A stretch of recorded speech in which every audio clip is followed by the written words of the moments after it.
wife, my blessed wife. Yeah. Everybody, my baby. Right. Yeah. She make it all possible. She do. So I'm forgetting stuff, lady. You remember this, lady? Nah, I forgot. Like this morning, baby. You know, you got Daisy in my car. The one thing I know that I need. Yeah. She make sure, you know. And I think that's important to have our wives, hallelujah. Hallelujah. They remember the small stuff, the details, stuff we overlook. I got the laptop, I got all the big stuff, and I got everything. I forget the little pieces, put it all together. What use is that if I don't have a little part? All right, so we're gonna go into the true light, hallelujah. We're gonna start out, that's the name of the topic, and it came to me basically last night. Well, no, it was a couple nights ago. Most I placed it in my room. I was in my son's room. Right now, the room, my daughter and my son, they share a room. And I was putting my daughter to bed. And, you know, if you pay bills, and me, I'm very low, I'm kind of like an old school, so when it comes to lights and all that kind of stuff, hey, man, cut the lights off, man. Hey, man, you ain't paying no bills, man. What you doing? You know what I'm saying?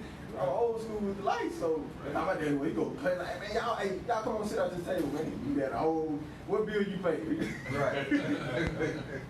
So it was, that stuck with me. You know, hey, man, you ain't paying none of these bills. You need to, you know, get it together. So I was laying in the bed, and I turned around and leave out the room, right? And we didn't know the door shut with the light on in the closet. And I'm like, man, what kind of stuff is this? Like, if, you know, the door would be open, at least with the door closed. Like, you ain't trying to do nothing, but you know you ain't gonna do nothing with the door closed. So I'm like, okay, all right. You know, then I walked away, I went and cut the light off in the closet, and later on, the Most High brought it to me. And that's how my people are. You know, we close off. We have what we call light, but we only shine it to. We close off when we think we shining. We closed off from the world. We closed off from His people, but yet we think we got light. So what benefit is a light if it's in the closet with the door closed? Right. Ain't the light for you to be able to see when you go in the closet? If nobody in the closet, why the light on? And the subtitle was "Turn off that closet light." So the Most I want us to be a light. Hallelujah, but not be a light unto ourselves. Hallelujah. Yeah. Matthew 5:14-16. I was saying he gave me this, man, and I was doing, like I said, I was doing another lesson. I was going to get ready to go into the holies of holies and cover that and show how that is a typology and symbolism and dealing with the Mashiach. The Most I ended up giving me this. Like I said, I couldn't even sleep last night. My whole spirit was playing this whole thing out. Like it was a movie. You know, I'm up here teaching and I'm teaching about the light and I'm teaching it. Like, so I guess this is what you want me to teach, is to talk about the light. You know, and the Most I got a way of getting his point across. Hallelujah. All right, Matthew 5:14-16. All right. Ye are the light of the world. A city that is set on a hill cannot be hid.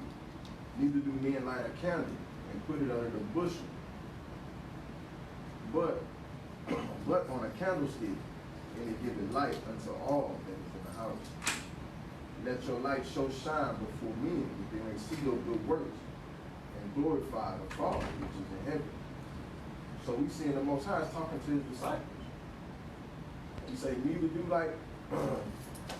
men light a candle and put it under the bushel. So basically, that's the point I'm getting to. Don't nobody, if you your light, why don't you go in the closet and shut the door? And nobody's in there.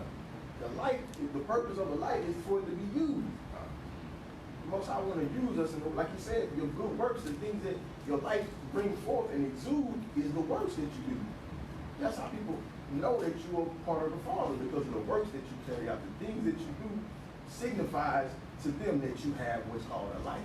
You don't walk around with a beam on top of your head like you got a right eye. No, that's not. He's saying that your works may be seen among men and glorify Him, because that is the light. Right. Because He is the light of the world. Hallelujah. Yeah. All right. Yahushua himself, I'm reading the point, being the light of the world in the beginning, is teaching the disciples how to truly shine as light in the darkness. And only through the light shining does it give glory to the Father. So we understand that when He was the light, hallelujah, when the Most High began to speak, and and said, let there be light. He's saying he was the light of the world. I was the light that the Father spoke in the beginning. I'm the one who said, let there be, that I became. And I'm going to that point and begin to explain and show how he was that light that he spoke in the beginning. All right, let's go to Matthew 5, 1 through 13.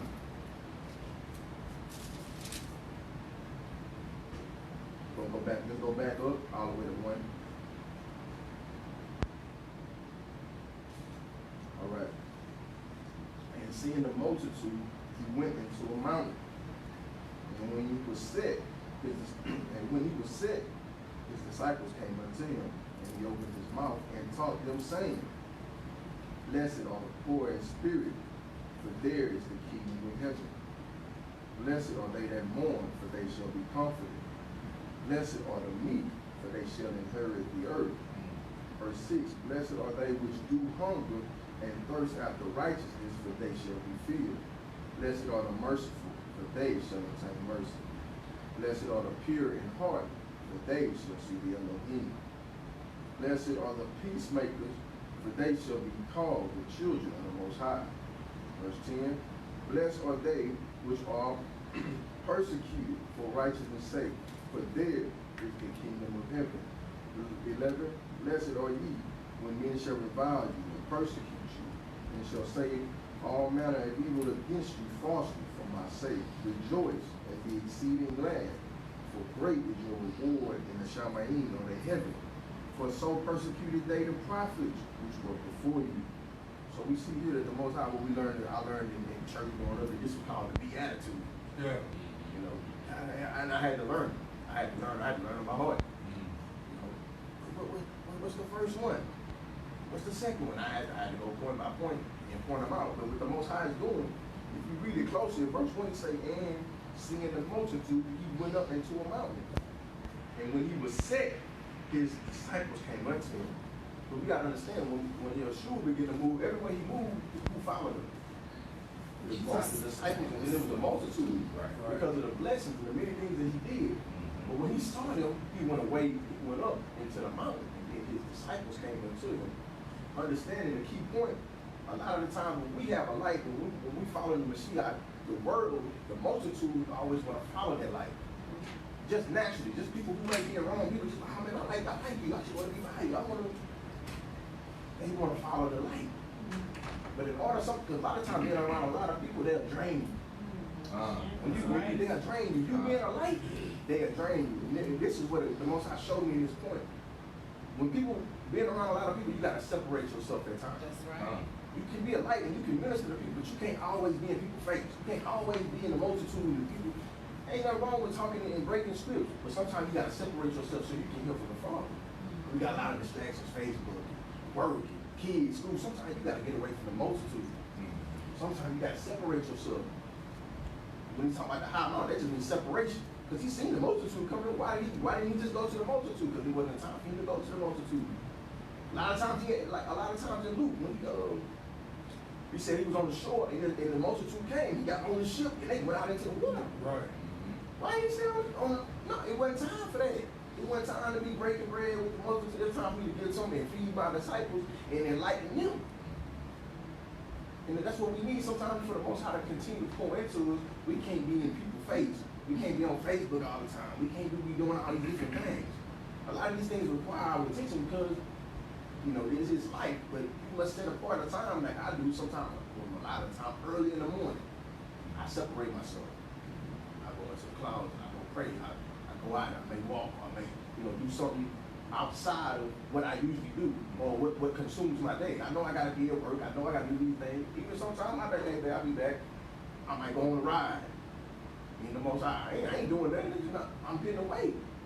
The distractions, the noises, all those things will pull on you. You being contention with your wife because you can't. Life and bills. Right. You got to separate yourself from the multitude. The multitude will weigh you down. This is what the Mashiach was basically illustrating. When the multitude came, he got out. He went to the mountain. He went to a higher place of elevation. We got to go a higher place in our understanding. We can't be, if you have the light, your understanding can't be what a multitude is. Hallelujah. Hallelujah. I understand and have to exceed the multitude because in order for us to be the light, we must receive what we have from the Father to be able to feed the multitude. People in our daily life, in order for you to continue to be the light, you must continue to be connected to the source that's giving you the light. You got to be connected to that source.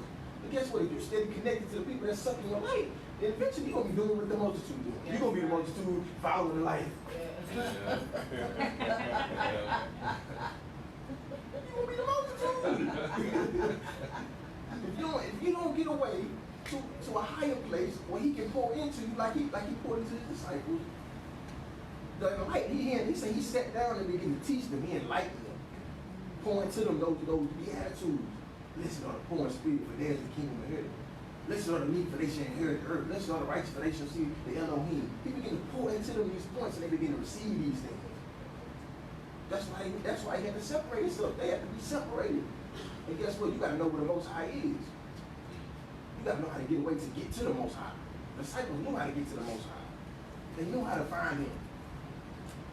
We in our life got to know how to understand how to get to the Most High. Sometimes we're like, oh, find me. Nah, set aside time and seek him. Seek him early while he may be found. That's what the scripture tells us. We don't like to put anything early. We don't like to get up early. We don't like to, that's my schedule, man. See, but if we get the Most High time, he'll begin to abundantly pour into our lives. That's right. We must get up. I get up, man. I get up 4:30 in the morning sometimes, man. It be hectic. It be hard. That's sometimes. I ain't gonna lie. Sometimes I be like, not tonight, not today. The other time, you're like, okay, all right. You won't put 5 on me. It'll be a struggle, but guess what? When I get in there, I'm ready now. I feel like Superman. I'm ready. Yeah, I'm ready. right. I'm ready. Once I come back, Yeah. you ain't touching me. Right. But getting in there, that's a different story. I feel like multitude doing there too. Multitude sleep. Right. What you doing with the multitude do, what you doing with the disciples do. If you discipline, that's what a disciple is. Discipline.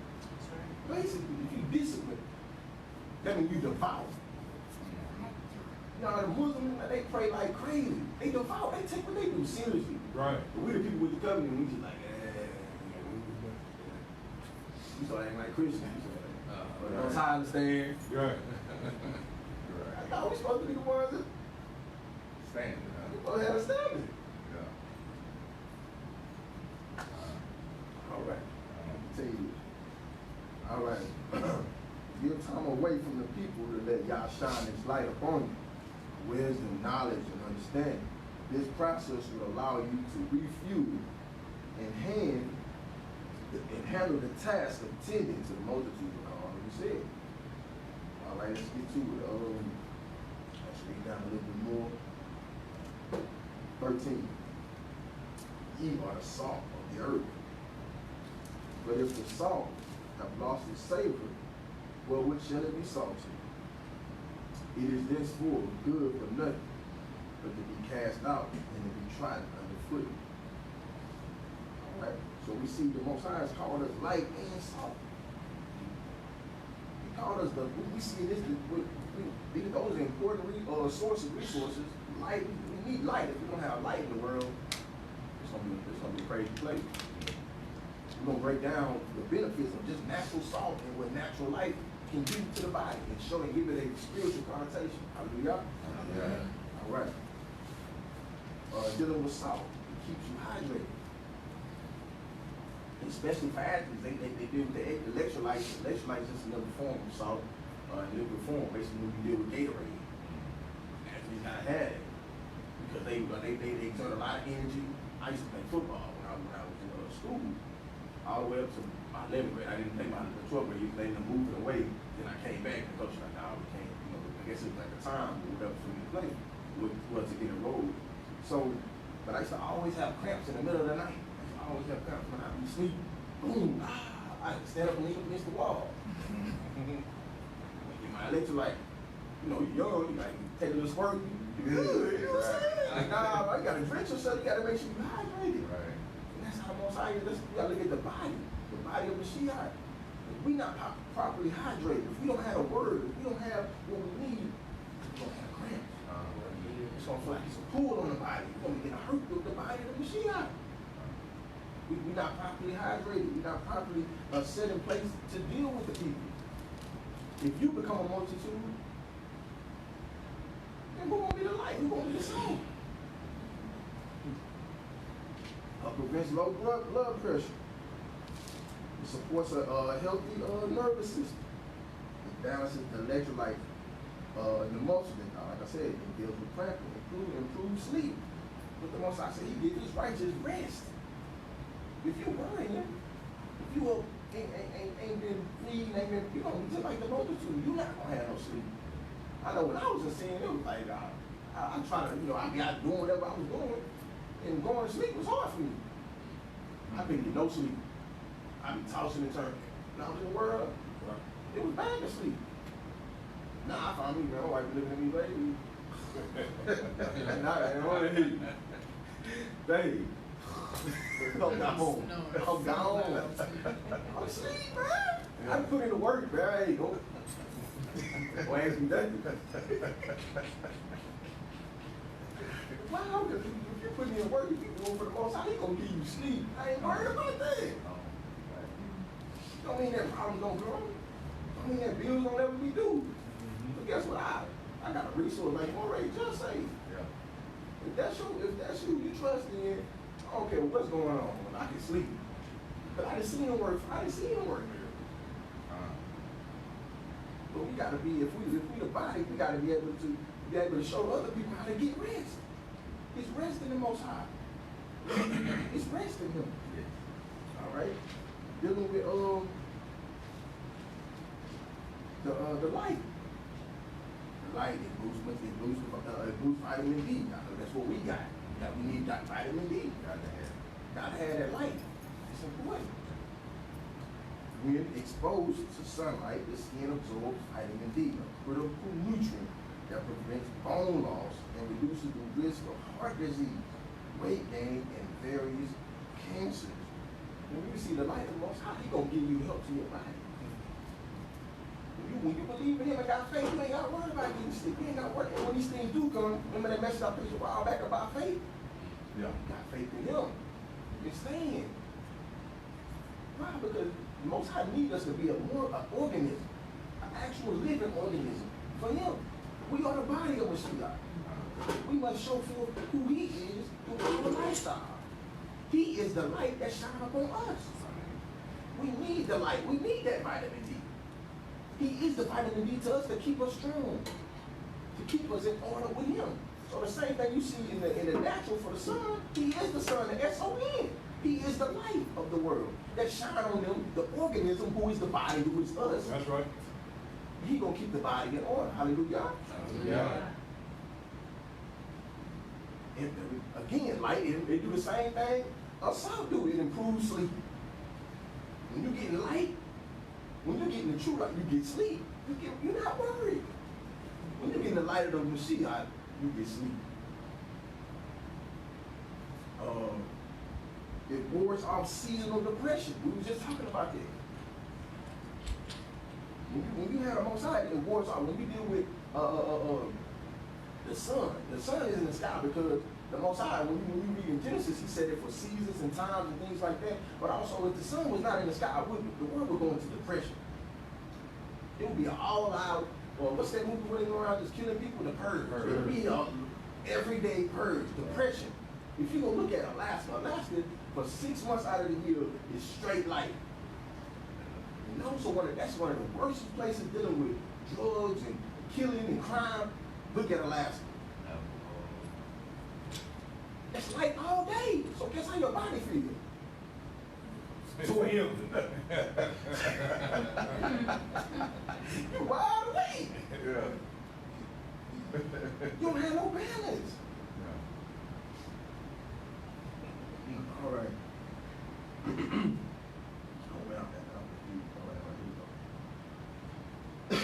Seeing that we should be the light and the salt of the body of Mashiach, do we shine the light toward ourselves? I'm talking about the closet or the word.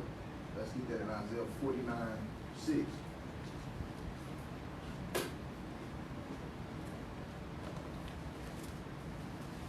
Gotta understand, everybody good? Yeah, you said 49:6, Isaiah 49:6, correct.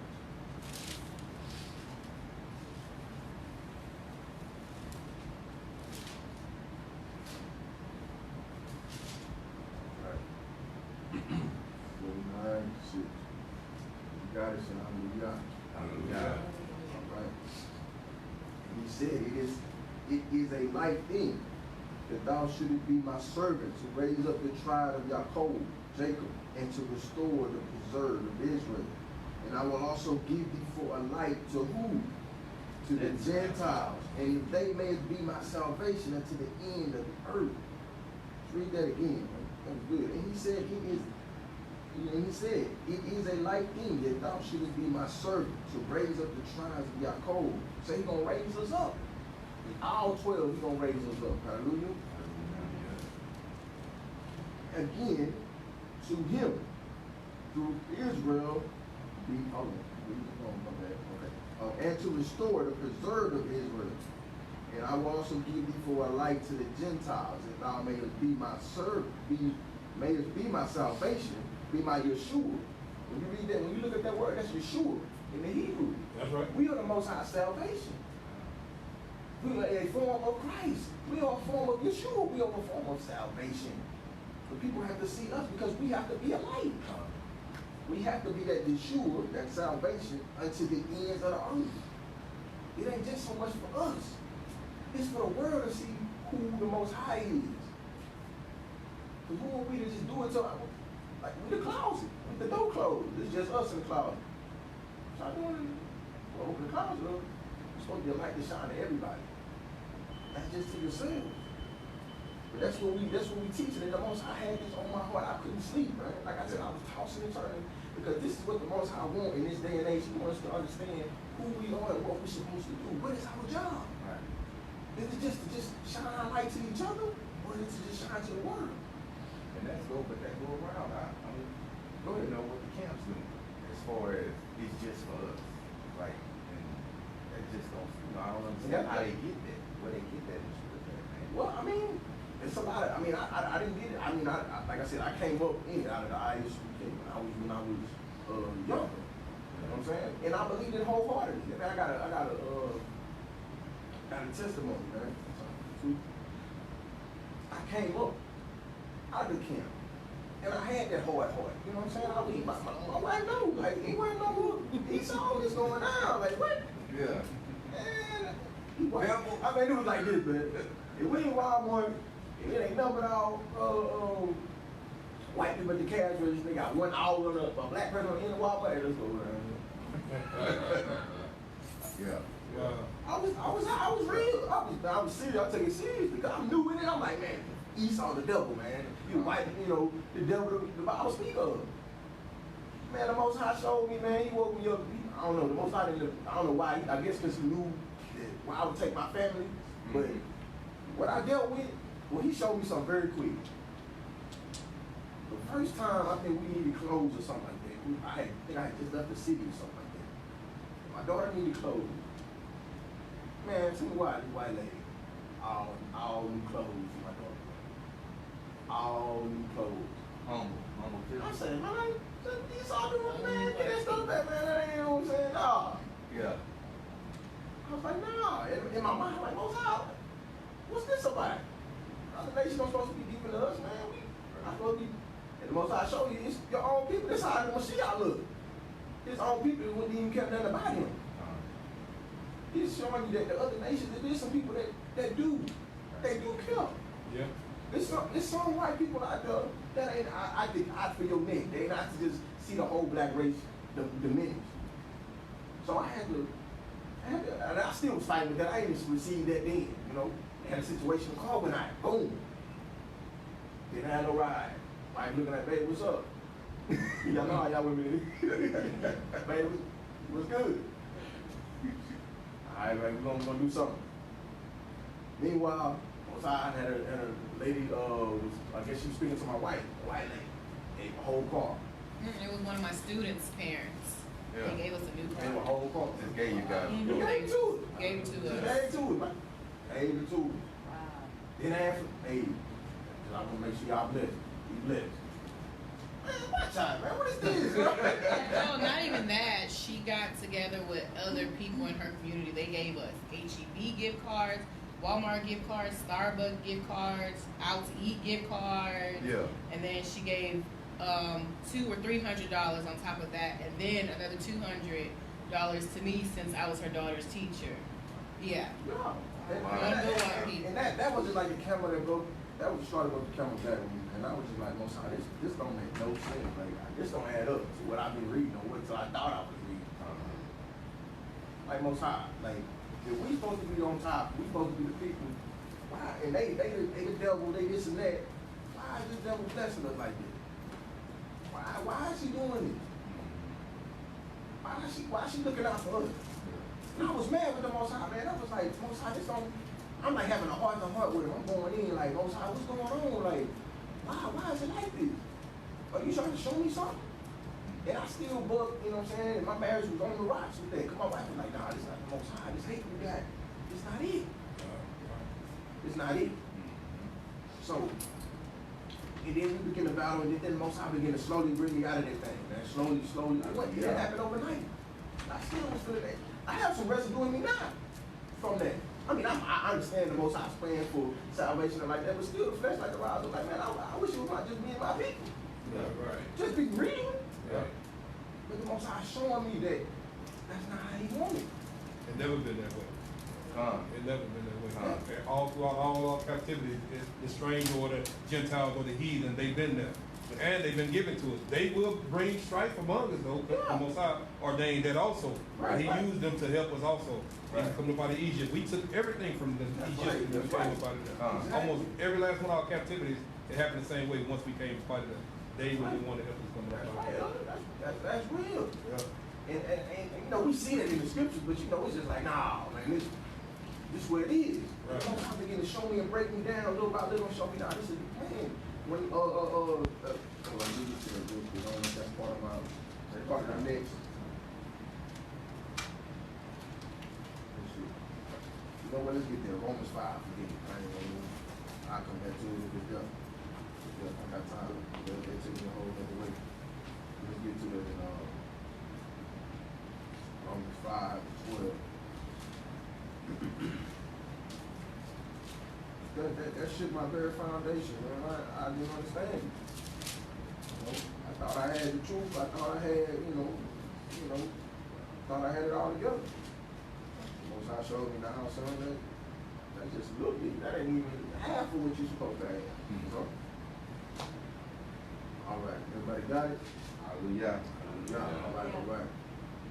Read. Wherefore, as by one man sin entered into the world, and death by sin, so death passed on all men, for they all have sinned. So we see right now, by that one man, it was Adam. By his one sins, death and transgression came up on all of us. From him all the way up to what the scripture say up to Moshe, because from that point, that's what he dealt with. He set aside Israel and sent for, different things like sacrifice and all that type of stuff. But still, we dealt with sin even then. A lot of us people teach that the sin he died for the sins of only Israel. But we gonna get into that. Hallelujah. Right. Where we at 14 or 13? Okay, my eyes is bad. Okay, wherefore? One man saying, okay. 13. For until the law sin was in the world.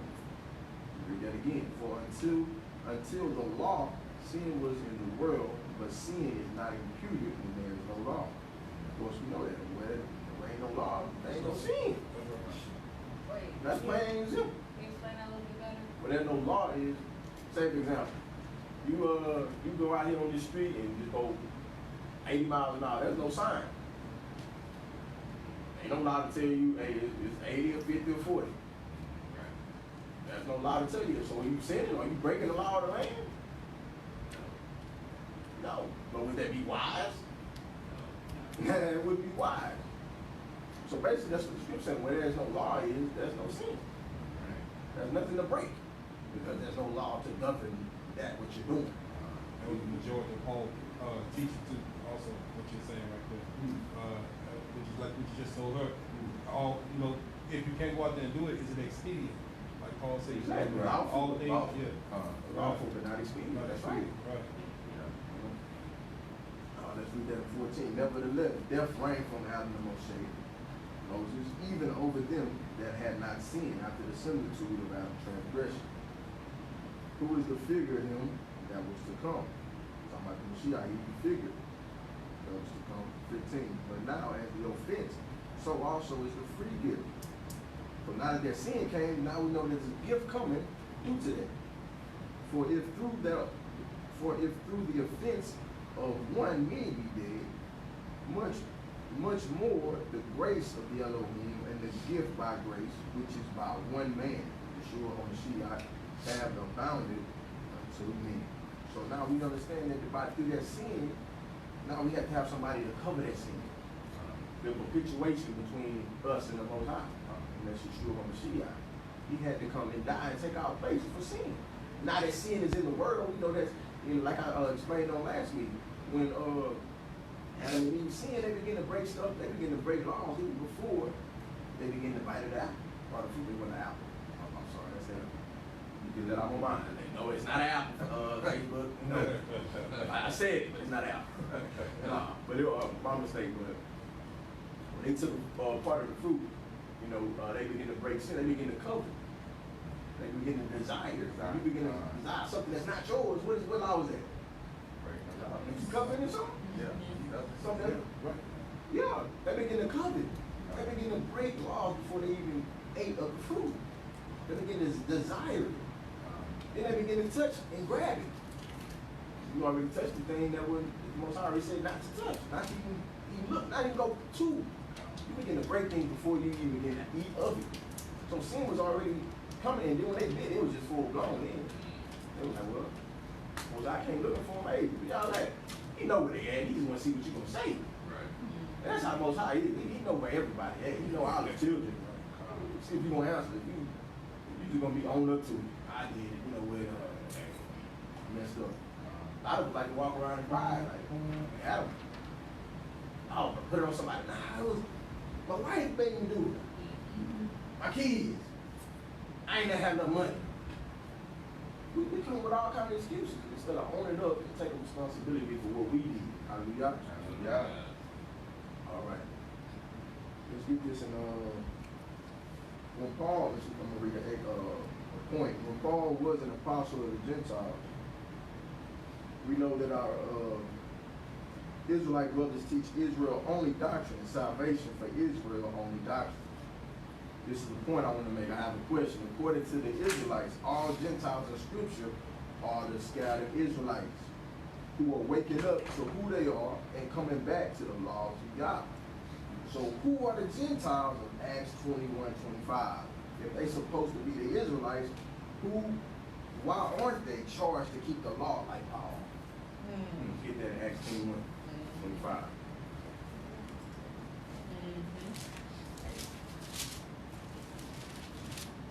We know our brothers speak that area.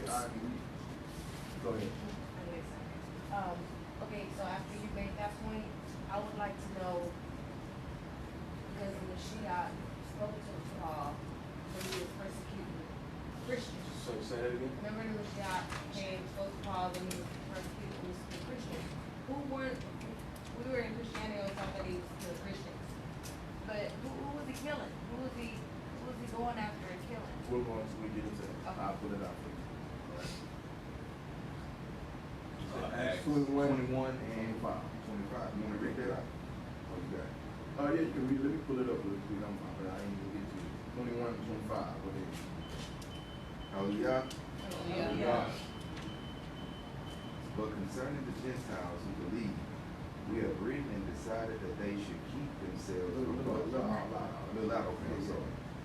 But concerning the Gentiles who believe, we have written and decided that they should keep themselves from what is offered to idols, and blood, and what is strangled, and whoring.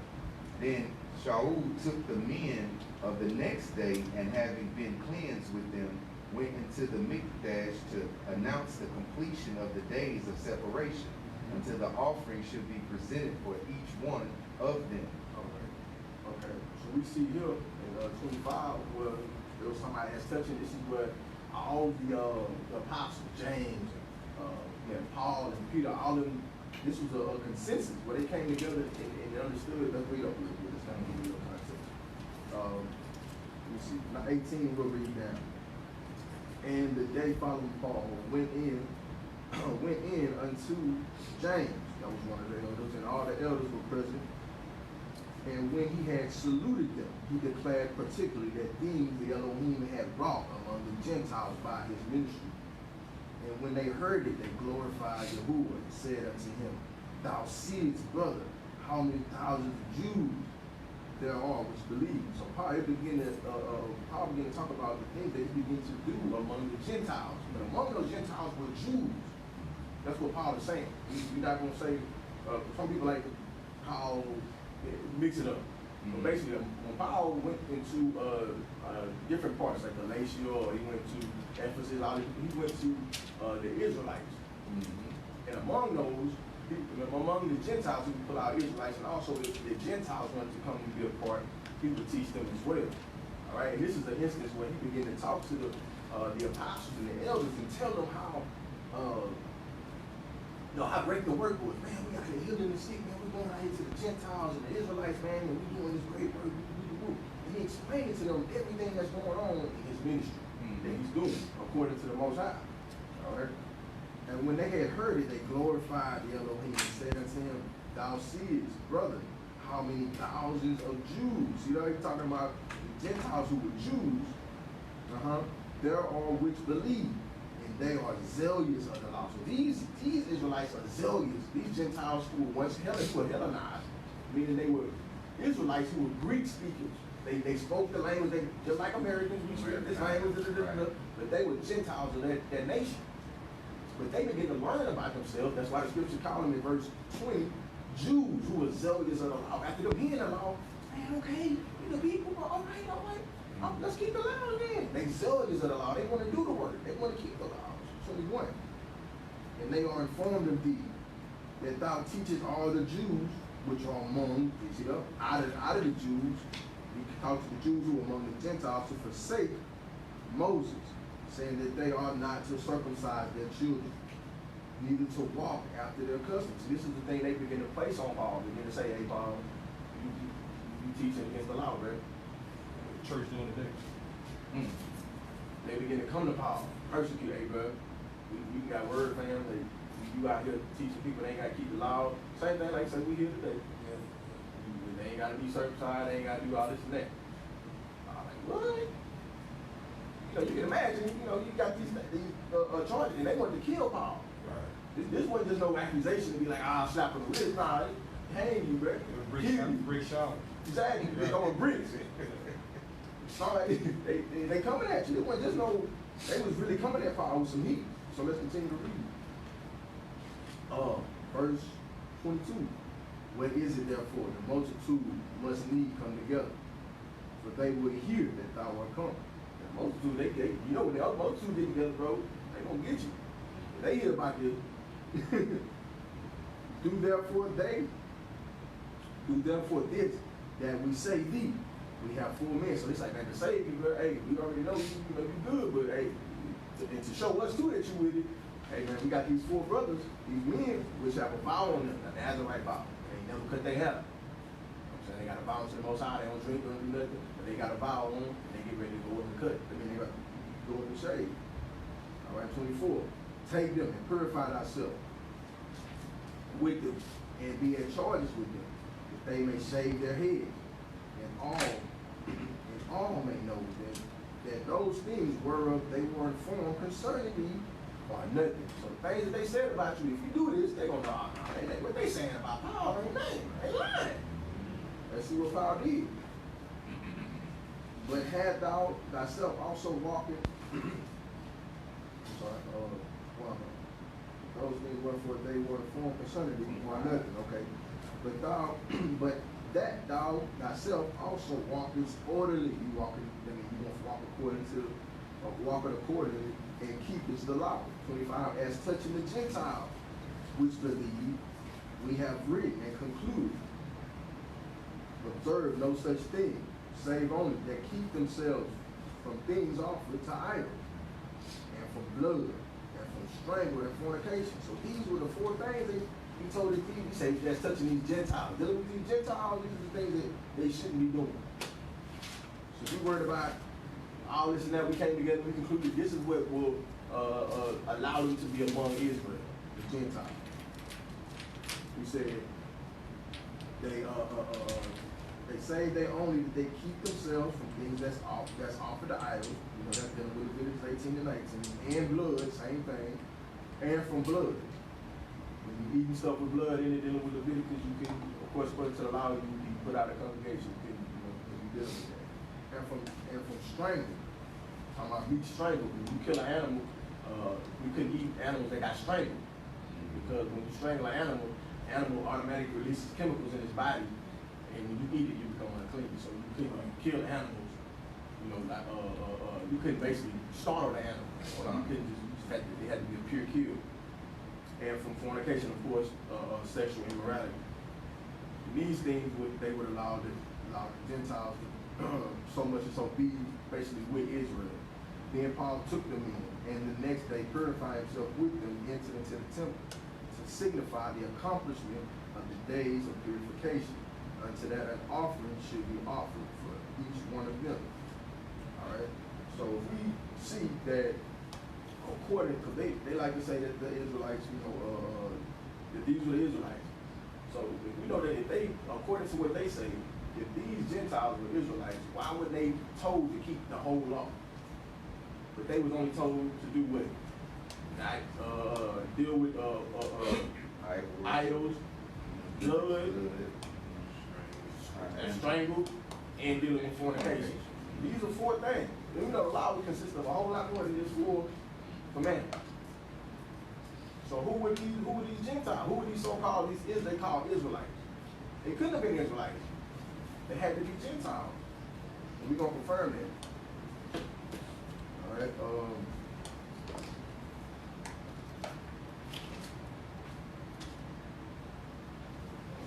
One second. All right. Now we're going to go into more talking about how we understand that Israel should be a light to the Gentiles, which are all people, instead of just ourselves.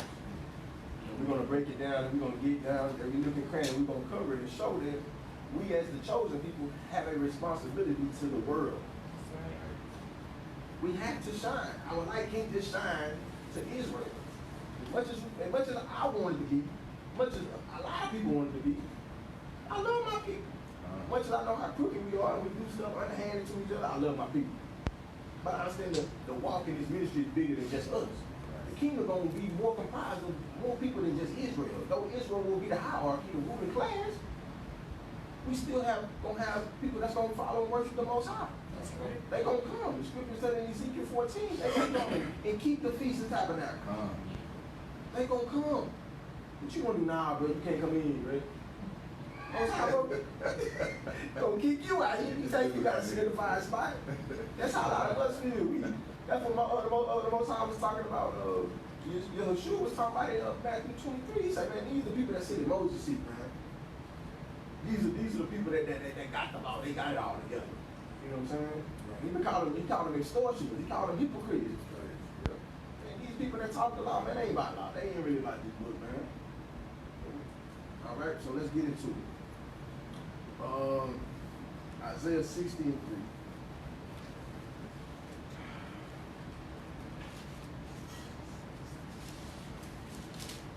I know I might be called a Christian after this and all that, but I'm good. I'm ready for all that. And so they persecuted Christ. They called him all kind of names. If you ain't ready about this word, if you ain't really about the Most High, you show, oh man, you love other nations and you this and that. If I could, I have to be my own, right? That ain't where the book got it written, right? Isaiah 60 and 3. Let's read 1 all the way down. All right, 60. Everybody go?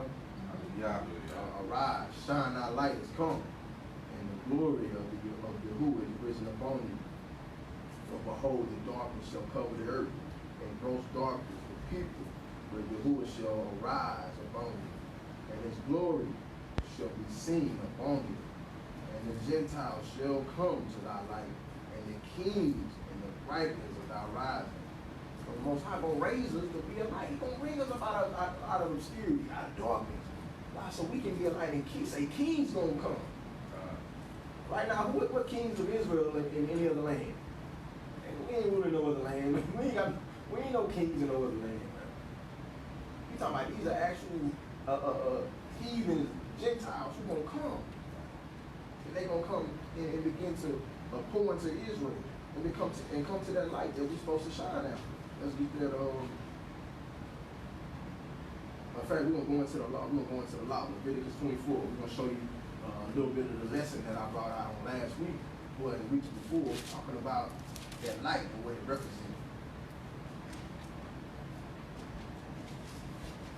Leviticus 24.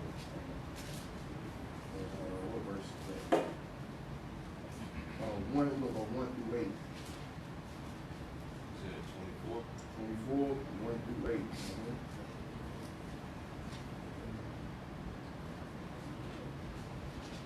All right. Oh, that's fine. Hold on, let's see. Okay, here we go. And Yahuwah spake unto Moshe, saying, just hold it for me, that's fine. Saying, verse 2, command the children of Israel that they bring unto thee pure olive oil, beaten for the light, to cause the lamps to burn continually. Verse 3, without the veil of the testimony in the tabernacle, the congregation shall Aharon, Aaron, order it from the evening until the morning, before Yahuwah continually. So we see here in verses in Leviticus 24 that the children of Israel had to bring olive oil. This was what was commanded in the Torah, but they had to bring olive oil for the menorah or for the lampstand that was inside. If you understand what a lampstand was, it was placed inside of the holy place. Now you have 3 parts to the temple. You have the outer court, and then you have behind the veil, the curtain. You would deal with the holy place. The holy place dealt with the only place, was the only area where a priest and a priest could only be. All right, nobody else, no layman of Israel, could just walk up in there. Now, you could be out in the outer court, but you couldn't go past that point into the holy place. All right. So in that holy place was only the priest, and we know behind that, the next after that was the Holy of Holies. Only one person could go in there. Who was that? High priest. Only the high priest could go behind that once a year. If you look up Leviticus 16, and it'll talk about everything he had to do, the work, how he had to sacrifice for himself, his family, and Israel. So, but in before that, the Holy of Holies, the holy place dealt with what was the lampstand, or we call them menorah. It was patterned after what was called an almond tree. And so almond tree has different branches. It has a lot of branches too. So it kind of the Most High wanted to fashion after that, which is the almond tree. And you'll find that I think in Leviticus too. All right. And he dealt with let's see what else. And shall Aaron order it from evening to evening. So they had to keep that lampstand lit continually. So the children of Israel had to bring olive oil to the priest that they may keep that lampstand lit continually inside of the holy place. And he said, it shall be a statute forever unto your generation. In verse 4, he shall order the lamps upon the pure candlestick to be the pure candlestick before Yahuwah continually. Verse 5, and thou shalt take fine flour and bake 12 cakes thereof, and 2 tenths deal, and can be in 1 cake. So we're talking about ready to make some cakes. We're going to see what kind of cakes it was. And thou shalt set them in 2 rows, 6 in a row, upon the pure table before Yahuwah. And thou shalt put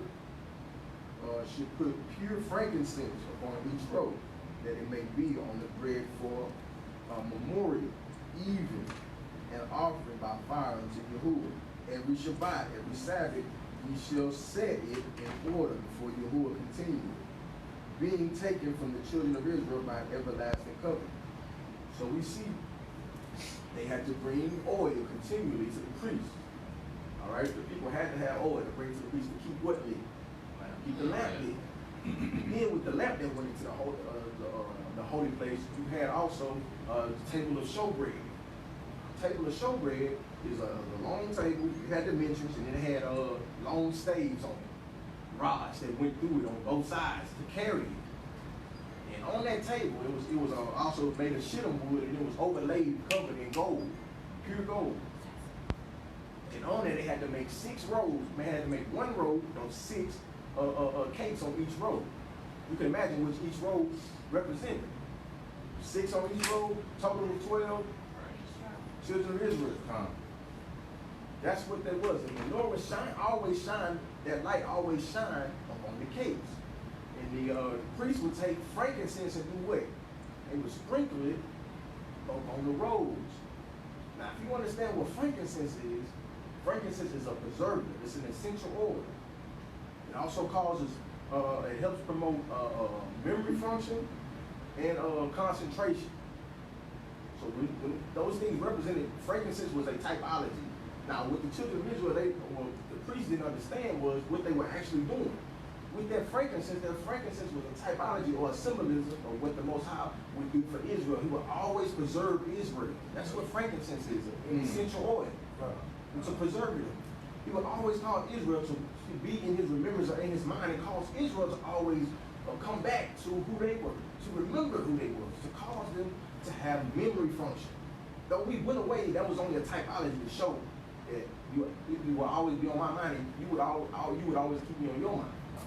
So it was a relational thing. It was a symbolism. And also with the light and with the candle, it shined, that was the Most High. And there also with Yeshua that shined upon the children of Israel, dealing with the light, and then we would shine also with that light. The light meant three things. It meant the Father, it meant us, and it meant Yeshua. Hallelujah. Hallelujah. All right. I will cover a little bit more to give a bit more of understanding, but that's kind of I wanted to throw that in my lesson, just to kind of give us an understanding of what that light meant and how it started. All right. Okay, Revelation 21, 22 or 21, verse 22 to 23.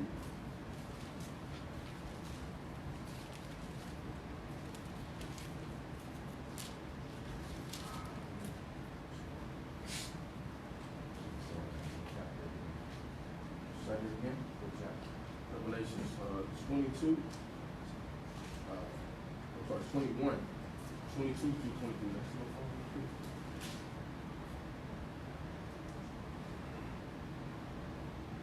Talking about this light. All right. Everybody go? Hallelujah. About some reason we got pages falling out of Revelation. I don't know where. It worked, God.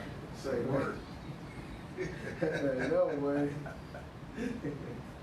All right, 21, verses 22 to 23. And I saw no temple therein, for Yahuwah the Elohim, Almighty and the Lamb, and the temple was. And the city had no sun, neither of the moon to shine in it, for the glory of Elohim did lighten it. And the Lamb is the light thereof. So it's the same way. And that's what the Moshe, remember when Moshe seen when the Most High took him to the mountain? What did he see? Most High showed him the tabernacle. That's what he seen. But the Most High wanted him to pattern the temple the best he could after what he saw. Of course, we being here on earth, we don't have everything that's in the Shamayim or in the heavens. But the Father wanted to take the best things that was around us to replicate what he saw in the heavens. Did he change what was in the heavens to now? He didn't change he didn't change it. Because what was in the heavens was always there.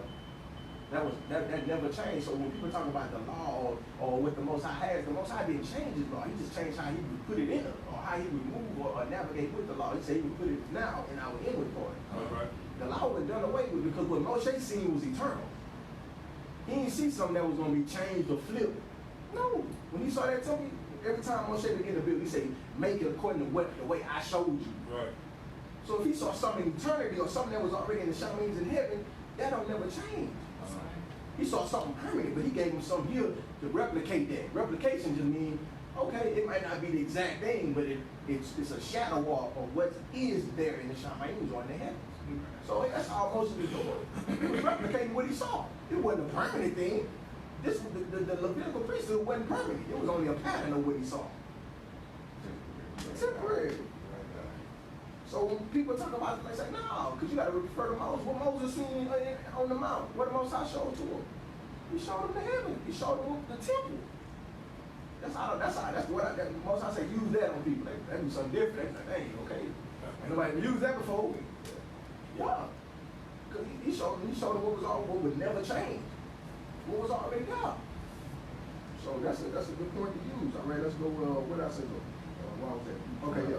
I read Revelation 22. Y'all talking about the way it was patterned. The Most High being that light and Yeshua being the light that lit the kingdom forever. And he was that light. Oh yeah, I want to go into the one second.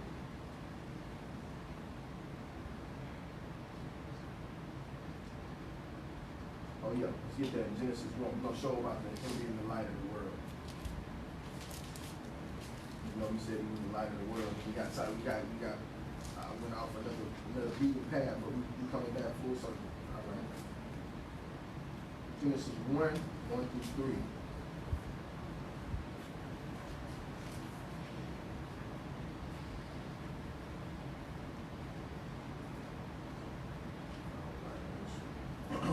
In the beginning, the Elohim, God created the heavens and earth. And the earth was without form and without void. And darkness was upon the face of the deep.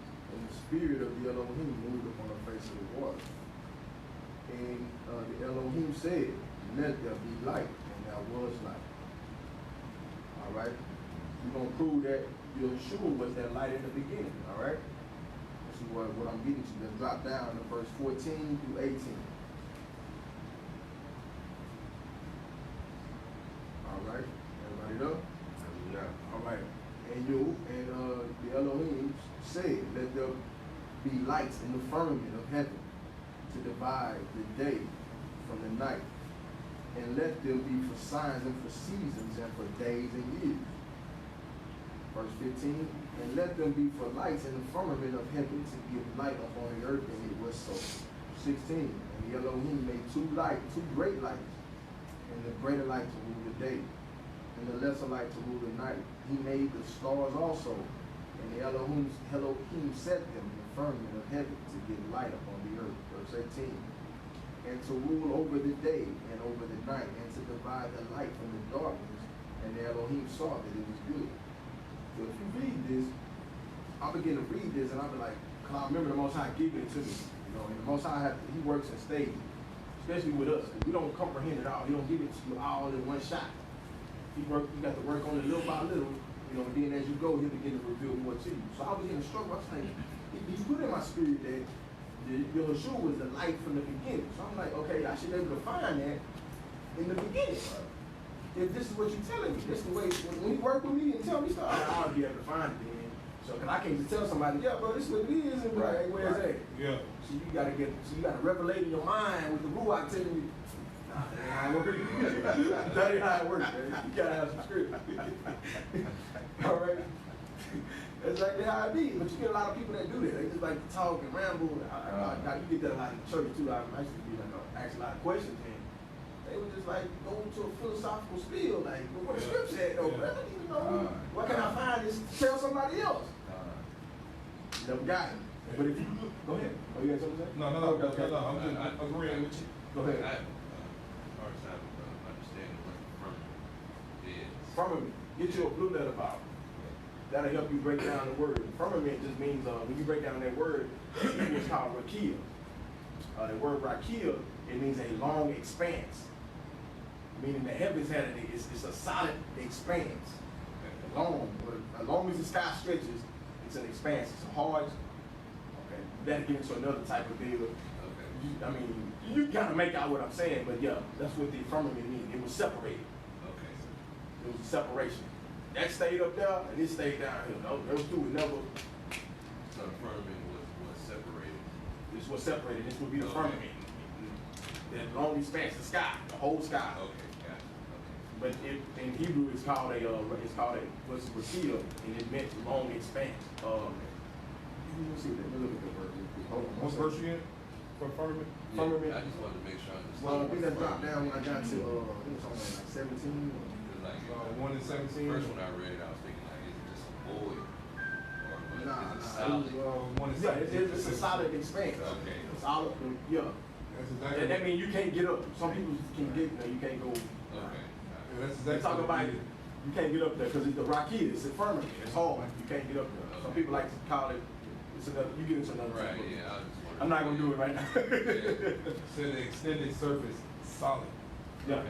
there we go, extended surface is solid. Okay. And if you download that, I don't know if you got Android or iPhone, but if you have Android and My Sword app. My Sword? Yeah, My Sword. And if you have an iPhone, it's eSword, I think it is. E-sword. Yeah, download that. It'll help you out on, it give you the Hebrew number, letter number and everything, Yeah. and the word, of course. Yeah, that's good. So you get both of them, man. Like I said, that's what it is. It's a long, hard expanse. You can't get out and you can't come in unless you the Ruach or the Most High. Or spirits can go in and out. Yeah, so all that. Mankind can't get out. Space and on the moon, that's. All that, nah, Can't get there. that's malarkey. We You not- can look at all that. That's CGI. Yeah. Us thinking that they are. Flags waving on the moon. Right, Yeah. right. Exactly. So Never believed they went there anyway. exactly. You know, and that's kind of dealing with the. I'm gonna just be on there for about a few seconds. So, about a minute. That goes into what you're dealing with Genesis 11, where you're dealing with dealing with the tower, things like that. They're trying to Right. get to the Most High, you know, things like that. But with that expansion, you don't have a hard time. You waste your time. You're wasting your time. So you know. Okay. All right, let's continue. Where we at? Genesis. One. So yeah, if you look into Genesis 1, you'll see the word. If you in your Blvd Bible, but if not, I'll just kind of give it to you. You go in Genesis 1, and then you go to the 3rd chapter, the 3rd verse, where we say, "Let there be light." You go to the interlinear, and you pull up the word. That word is or, O-W-R, basically. You click on that, and it'll give you a long definition. It takes a light of day. It can give you different things it could possibly mean. All right. The break of dawn, the morning light, lightning, the light of a lamp, the light of life, light of posterity, the light of instruction, the light of the face or Yahuwah as Israel's light. So it can mean different things based in the format you put it in or using it. All right, but if you go also, and it shows you the separation. That's why I like, okay, when he showed it to me, I'm like, okay, I see it. So Genesis 1, and I think it was 18, you will see a different word for that word light.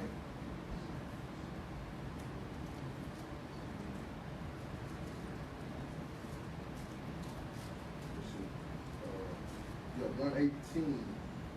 Hold on, wait, sorry. Let's see, that's 15, I believe.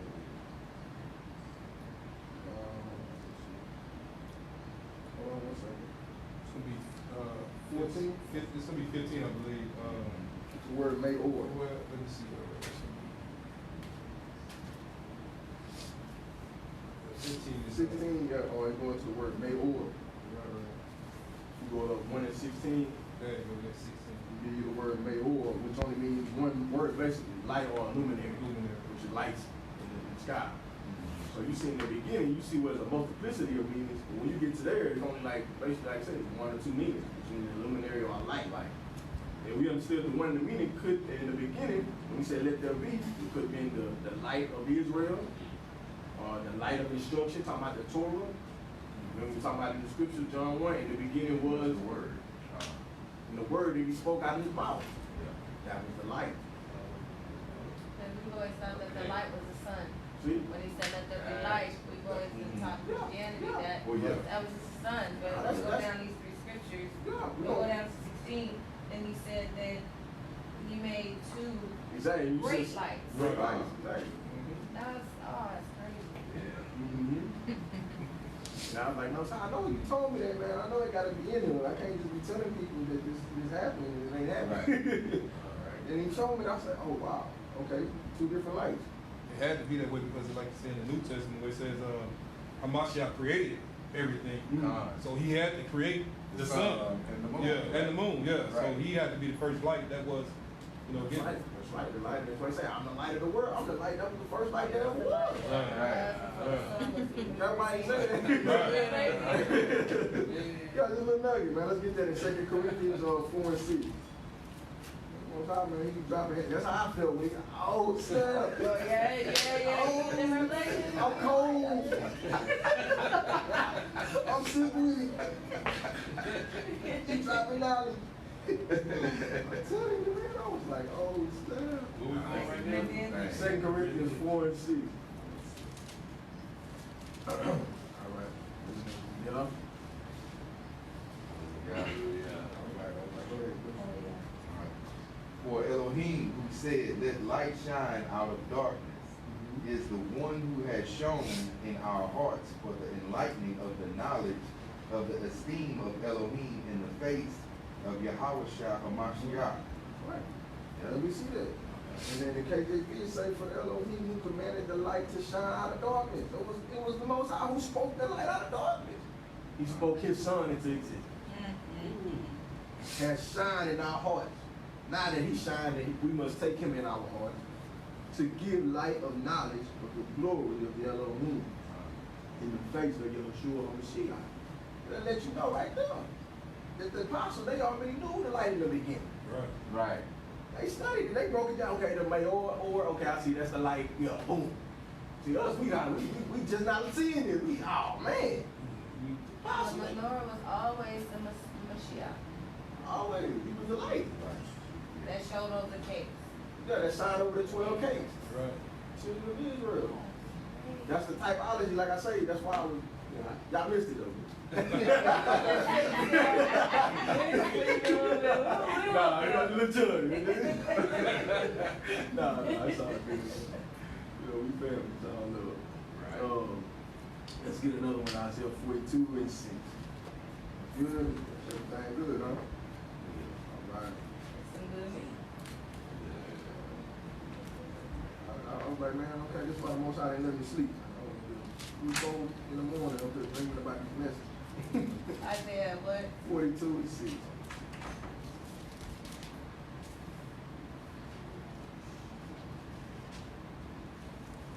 All right. Everybody there? Hallelujah. All right. I, Yahuwah, have called thee righteous, and will hold thine hand, and will keep thee, and give thee for a light, or give thee for a covenant of the people, for a light of the Gentiles. Call that same light in the beginning to be the light of the Gentiles, and by us following that light, we have to do the same thing. Be a light unto the Gentiles. Yeah. All right, let's get a couple more scriptures. All right, breaking down that Gentile talk, talking about us going to the Gentiles. Are the Gentiles, or do we supposed to? Or do they have a name, the Most High calling them? Or the Most High dealing with the Gentiles? All this type of talk. Let's see, let's get Amos 9. That's one of my scripts. I like to pull it down. I like Amos. I really never read up much on it in Christianity, but I'm liking Amos. But you follow Amos now. You rocking with We talk about Amos for Christianity. Yeah. All right. Amos 9, 11 through 12. All right. Turn my page.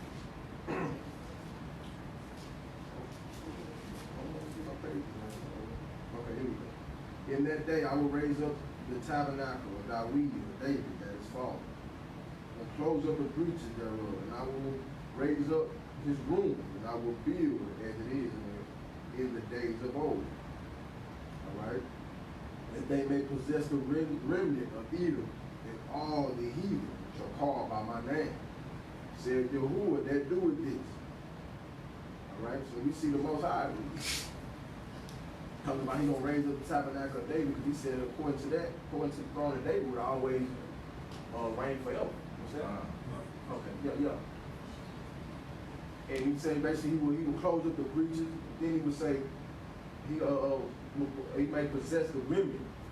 Not all of Edom, but it's gonna be a remnant. He said he's talking about probably possessing. And if I talk all of Edom, no, it's gonna be a remnant. We're gonna see why he possessing the remnant of Edom. And all the heathen which are called by, say he calling the heathen by his name. Now if you go to that word, we're gonna break down this word call. This word call means kara or kara. It means to call out, to recite, to proclaim, to summon, to invite, to give a name to be summoned, to be named. We see here the Most High dealing with the heathen. He got a certain heathen, certain people who are not in Israel that he called, that he summoned, that he called by his name. This is something that we got to deal with. This is something that we got to understand. No, I'm listening. Oh, okay. I mean, among the heathen, among the nations that's going to be destroyed, the Most High got to bring it out of all those nations, of those heathen, that he will summon, that he will invite, that he will call. Moreh just like Israel. All Israel not gonna make it, man. There you go. Let's get that in Isaiah 56.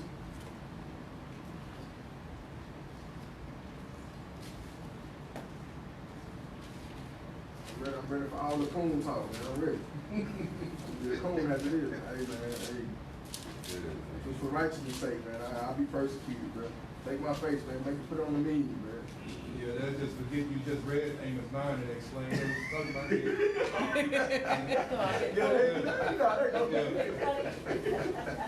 I'm ready for it, man. It was hard for me to deal with, but you know, I got to say, man. I want the kingdom, but I can't keep nobody out, man. I'm fine. All right? Let's get that in Isaiah 56, 2-8. Everybody up? Hallelujah. All right.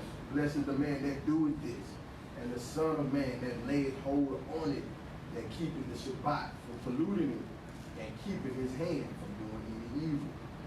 Neither let the son of the stranger that had joined himself to Yahuwah speak it, saying, Yahuwah hath utterly separated me from his people. Neither let the eunuch say, behold, I am a dry tree. So we see here the Most High beginning through Isaiah, through the prophets, he's saying, neither let a stranger say that had joined himself, talking about the stranger that begin to follow after Israel and cleave to Israel. Don't let him say, neither that Yahuwah hath utterly separated me. Now, I don't feel that way, y'all, man. He only dealing with Israel, man. He said, utterly separated me from his people. He didn't say just Judah. He said from his people. His people Israel, point blank, period. Don't let the stranger, you say, don't let the stranger be found saying that. We're going to go into why. Then talking about the eunuch, that I'm a dry tree. For thus said Yahuwah unto the eunuch that keep my Sabbaths, and choose the things that please me, talking about his law, and take hold of my covenant, even unto them. He said even. Even, bro. If you think it's not, hey, you too, man. Yeah. You too. You gonna be a part of my covenant. Even unto them will I give my house. Even, hey, bro, you got a part of my kingdom, bro. Right. Even to you, I'm giving you a slice of the kingdom, bro. Come on, man. This don't get no easier than that. Don't get no more plain than that. Even unto them will I give mine house, and within my walls a place and a name better than, oh, here you go, better than the sons and daughters. Better than them that had a name, that had a place in my kingdom, them that follow my covenant. But they went away, they went astray. Your name gonna be better than them, because guess what? Their name not gonna be with it. Woo, that's cold. They talking about the strangers. Their name gonna be better than a lot of these people that's claiming to be Israel. And, oh, we got the law. And, oh, it's this and that. Oh, we saw it. Okay, your name ain't gonna be up. Somebody else gonna be up. The stranger. Say they gonna have a better name than the people that was claiming to have a name. Right. That's why I said, you know what, hey, that's how you bring whoever you want to bring in, bro. I ain't the doorkeeper, I ain't the bouncer. Hey, what you got on, Yaakov? I ain't the door, hey, you do what you want to do. Let's continue. I will give them an everlasting name that shall not be cut off. Also, the sons of the stranger that joined themselves, talking about the joining, the cleaving, Isaiah 14. To Yahuwah and to serve him and to love the name of Yahuwah, to be his servants. Everyone that polluted his Sabbath, that keepeth the Sabbath from polluting it and taketh hold of my covenant. Even them will I bring to my holy mountain, even to them, and make them joyful in my house of prayer. Their burnt offerings and their sacrifices shall be acceptable to mine altar. For my house shall be called a house of prayer for who people? All people. Revelation 2, Revelation 7. I'm not dealing with Israel. But then with the Gentiles, is it just Israel only, or is it just all about us? Or the Most High dealing with the other nations too, them that want to keep these covenants. Now, one more script we're going to pull it out of the year for that. Got Revelation 7, 2. All right, 2 through 8, and then we'll jump to 9. And I saw another angel ascending from the east, having the seal of the living Elohim, and cried with a loud voice to the 4 angels for whom it was given to hurt the earth and the sea. 3, saying, hurt not the earth, neither the sea, nor the trees, till we have sealed the servants of our Elohim in their foreheads. And I heard the number of them which were sealed. And there were sealed 144,000 of all the tribes of the children of Israel. Oh, verse 5, of the tribe of Judah was sealed 12,000. Of the tribe of Reuben was sealed 12,000. Another tribe of Gad was sealed 12,000. Another tribe of Asher was sealed 12,000. Another tribe of Naphtali was sealed 12,000. Of the tribe of Manasseh was sealed 12,000. Verse 7, of the tribe of Simeon was sealed 12,000. Of the tribe of Levi sealed 12,000. Of the tribe of Issachar 12,000. The tribe of Zebulun 12,000. The tribe of Joseph 12,000. And the tribe of Benjamin 12,000. Verse 9, this is the part I want to get to. After this, say after this. After this, I beheld, and lo, a great multitude which no man could number, of all nations and kindreds and people and tongues, stood before the throne and before the Lamb, clothed with white robes and palms in their hands, and cried with a loud voice, saying, salvation to our Elohim, who sitteth up on the throne, and unto the Lamb. So if all the 12 tribes were sealed, and they were already there, and they were there, they were accounted for, who was these other nations? Who are these people that no man can number? All nations, all kingdoms, all people, and all tongues that came. It can't be Israel, because he just sealed, he was sealing Israel right before. You ain't talking about all these people that's coming. He said a number he couldn't even count, an innumerable number of people. These can't be Israel, because he just sat there, as Israel was already set out of Israel, he chose 12,000. He began to separate the number out of Israel, so you can't say that these people down here at the bottom and 9 is Israel. I got a dagger. This is gonna end it right here. This is one I use all the time. I don't know if you get no flag on this one. Isaiah, let's get 1 Kings 8. This is one right here that there's a whole lot of cutting. They start crying and get mad, and they start calling you, talking about your mom and all that. they get mad, they get big mad on this one. Isaiah 1 Kings 8 and 41 and 43. You got it? So this is the dagger right here. When I saw this a while back, I was like, man, where this thing been at? Man, I've been battling these Israelites, man, I ain't had this good. Everybody know? Hallelujah. 1 Kings 8, 41 through 43. Moreover, concerning a stranger. Concerning who? Stranger. Concerning who? Stranger. That is not of thy people, Israel. What's that say? That is not of thy people. That is not of thy people, Israel. Now, I don't get no more plain than that. Israel consists of how many tribes? 12. He said that is not of thy people, Israel. That's a thing. But coming out of a far country for my name's sake. When you hear about the fame of the Most High, you hear about what the Most High doing, you coming. Verse 42. For they shall hear of thy great name, and of thy strong hand, and of thy stretched out arm. And when ye shall come and pray toward this house, talking about the stranger, hear thou in heaven thy dwelling place, and do according to all that the stranger calleth to thee, that all the people of the earth may know the name, to fear thee, as do thy people who? Israel. So he's separating the stranger from Israel. And do that, have his children feel your name just like Israel do, all 12 tribes do. So you can't say that man Israel, I don't care how much twisting you use. He made it plain. You can't get around that one. Let's continue. And that they may know that this house, which I have built, is called by thy name. Hallelujah. So we know and understand, especially with that the Most High has dealt with the other nations. These other nations won't begin to come. But these other nations, it's getting tight. It's getting tight on us. I know a couple people, man, that's been in this truth. Y'all might know them, you may see them. These are other nations.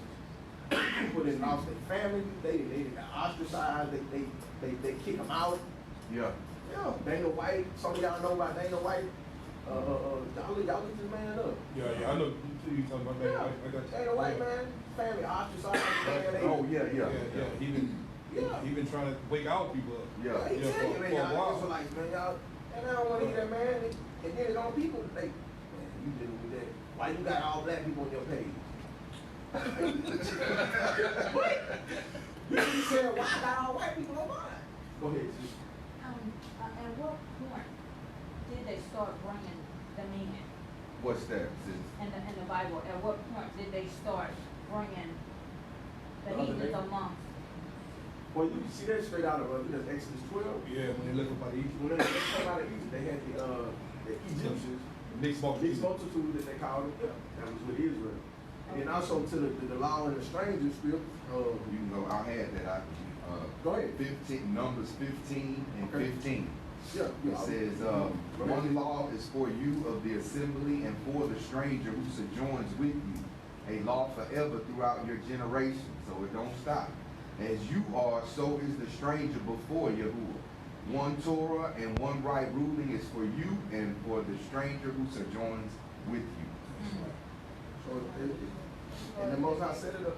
I said, we've always been mixed. Yeah, it's always been that way. You know? We just had a job to do. Yeah, and then the thing too is it's just been, you know, as a nation been prideful. We just love each other and we want to try to, we try to love each other. Some people within our nation, they don't really love each other.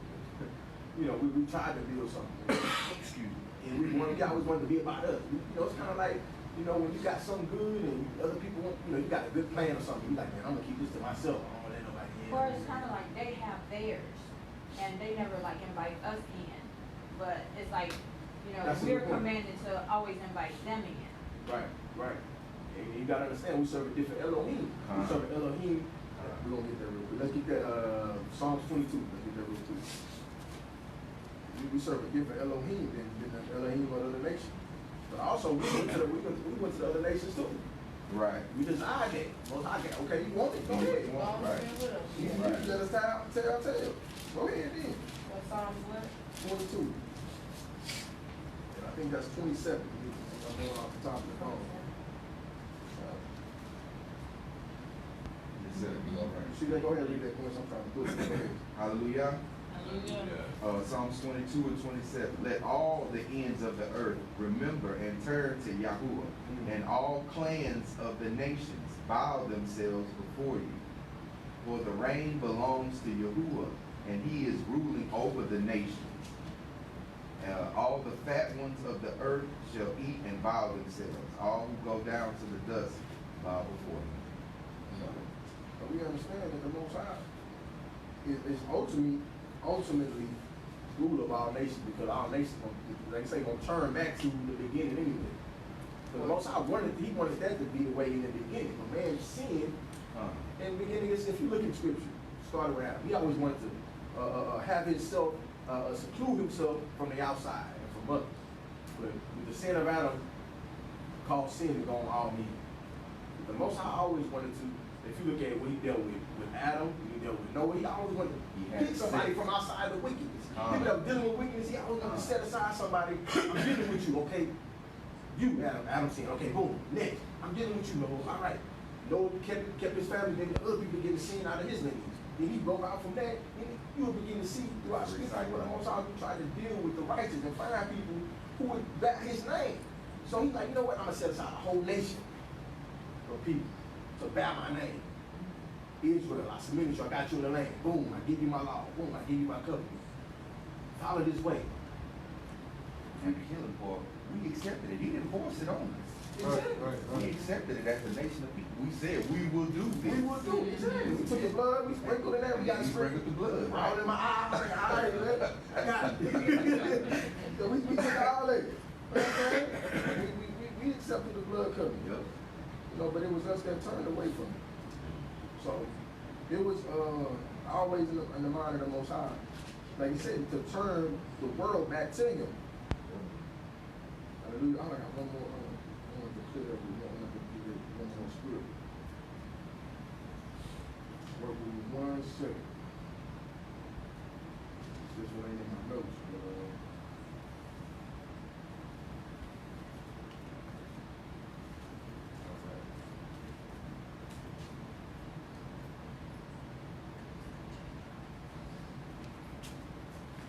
all right, let's read that in Psalm 98 and 2 real quick.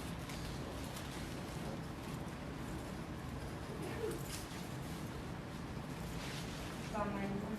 Yeah, Psalm 98 and 2.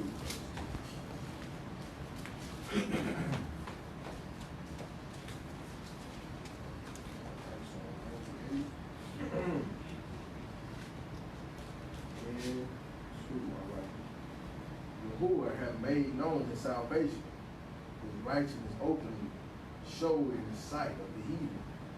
I always want to show it. Yep. The heathen was wicked. They didn't want to receive it. He'd always shown it. He'd always put it out there. Let's get that Psalms 96 and 3.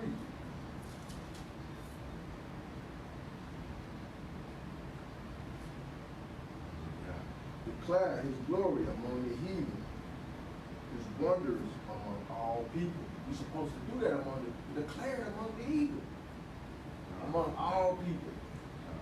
Though we chosen for Israel, though we chosen as a nation of people, it's still supposed to spread out to all people.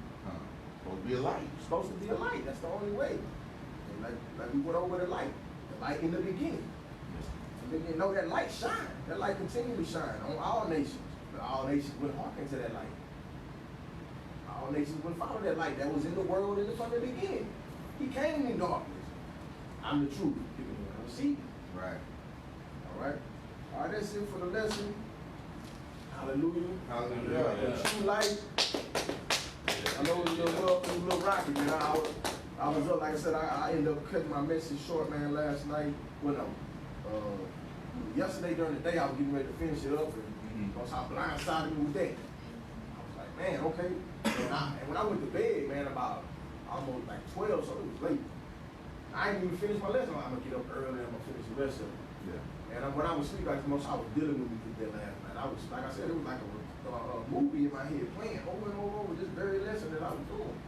So I was like, okay, I know I got to do this lesson. Like you put this before me. So next week we'll be going into talking about the other part of the tabernacle, which is the Holy of Holies.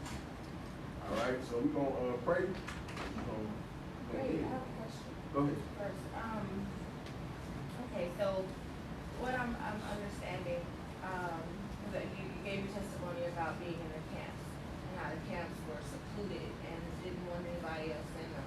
I'm sure they didn't let no strangers in there. Of course. They And then, say they don't.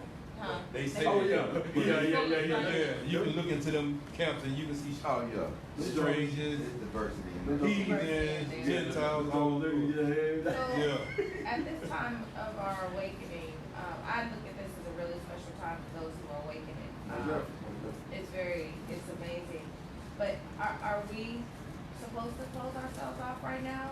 Because I'm seeing a lot of that kind of going on where they're starting to just like seclude, like if you're not a part of this, this word is only just for us, not everybody else. Like, is that good? Like, because I thought with the awakening, we want to spread the word that you keep trying to wake up our people. And even as we're waking up our people, if the stranger does catch on to the word and we gravitate in, we let them in. But we don't close off to where it's just like, okay, we're a tribe, we're this, and it's just this. You know what I'm saying? Like we're closing off borders. Like, I don't really agree with that. I think that we're supposed to stay open. You know what I'm saying? We're supposed to stay open. Talk with more about that? All right.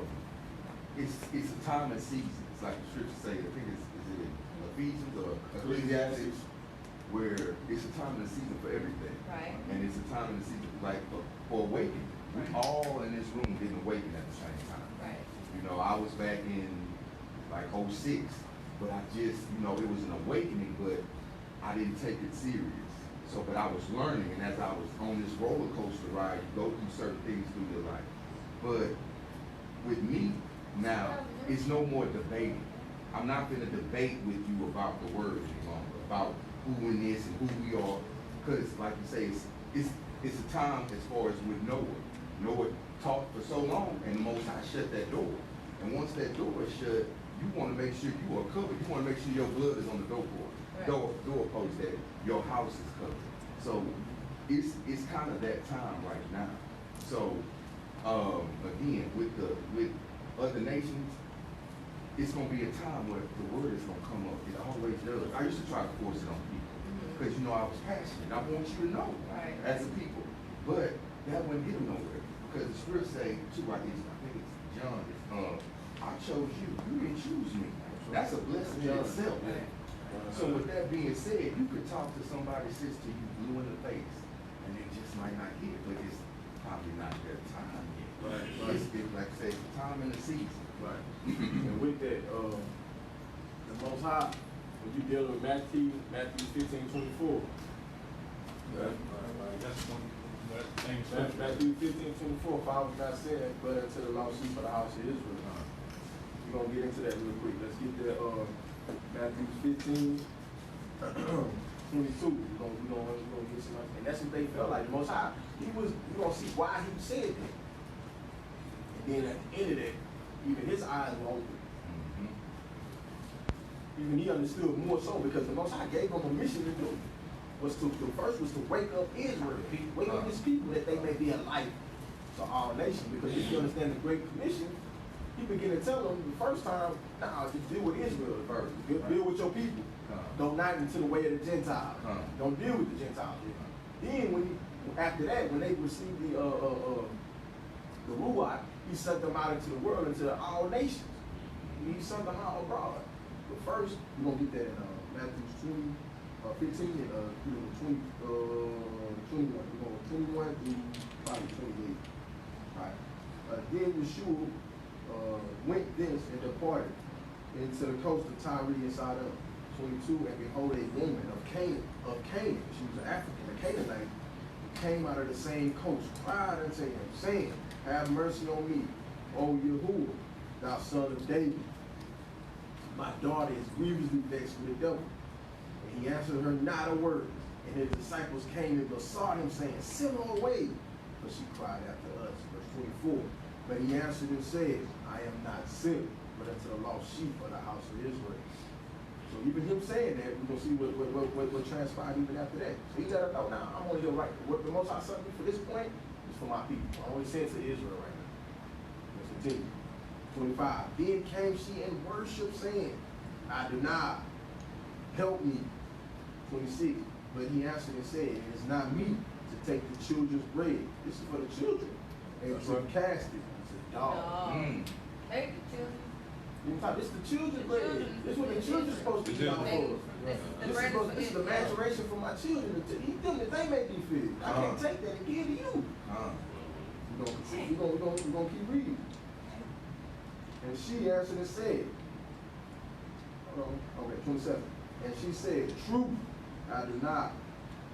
Yet the dog eat the crumbs which fall from the master's table. Then Yahushua answered and said unto her, O woman, great is thy faith. Be it unto thee, even as thou wilt. And her daughter was made whole that very hour. So even when it was set in her face that when I was dealing with only Israel, through her faith, she was made whole. She was given what she needed. Only through her faith, through the persistence of her faith. You know what? I'm going to give it to you. That was only to prelude to the Most High would deal with the other nations. Right. But in that moment in time, he's like, I got to solidify my people. I got to give them the light. I got to make sure that they mature and deal with the maturation process as far as eating, that they healthy, that they have what they need to build up the body of Mashiach. Because he got to deal with them first. And she also understood that, who was the hierarchy. Also, she knew Israel was first anyway. And Hamashiach looked at her and said, okay, well, go right back into what you was looking at in the Old Testament, the stranger. The stranger know who's going to be the hierarchy. So she was ready to admit it. She was ready to be a servant, up under Israel. And that's the way it is. Exactly. She understood and she humbled herself down too. Yeah. And he said, okay, well, we're going to bless you too. We're going to bless you. We're going to deal with you. Boom. And according to your faith. This is what Christianity has taught us, that you don't need Israel. And you can't go around Israel. Ain't no way in the world you can get in without Israel. No way. Go ahead. I have another question. In, I think it's Romans, let me get my notes real quick. Don't go there, because I may not be right. Okay, go on. I think it's in Romans where Paul said, or where it was, I don't know where, but Paul said that he was talking about the law, and he was saying something about the law, but now we observe the law of Christ, not the law, but under just by the law, but no, by the law of Christ. Romans 2. Is that Romans? Okay, what's Romans? Or was it Romans 8? That's what I got wrote down. You got Romans 8? Okay, 8. Romans 8. Please help me understand that. We're going to do that. Romans 8, we're going to do all that. For condemnation, the law of the Spirit, It is a No. So a little further down at the,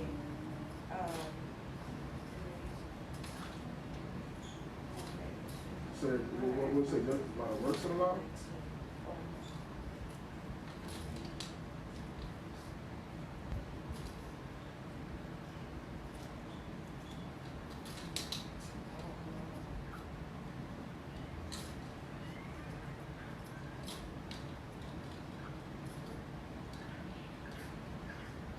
okay, it's 1 Corinthians 9 and 21. But start at 1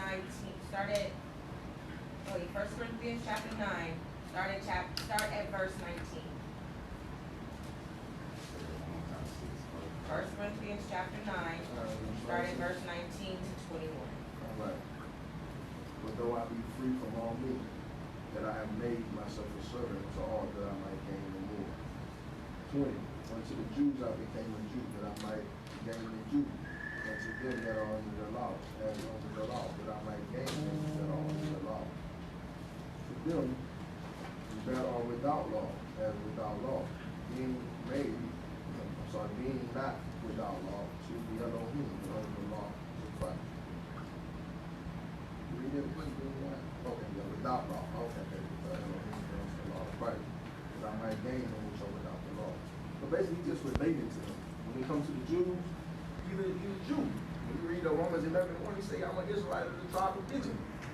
And you begin to identify who he is. And you understand Paul, he was a Pharisee to the Pharisees. He was talking to Gamaliel, a man who was studying, who had a doctrine in the law, who knew the law front and back. So when he dealt, and Paul was the scripture Paul, I believe, 2 Corinthians, where he talk about he was an apostle of the Gentiles.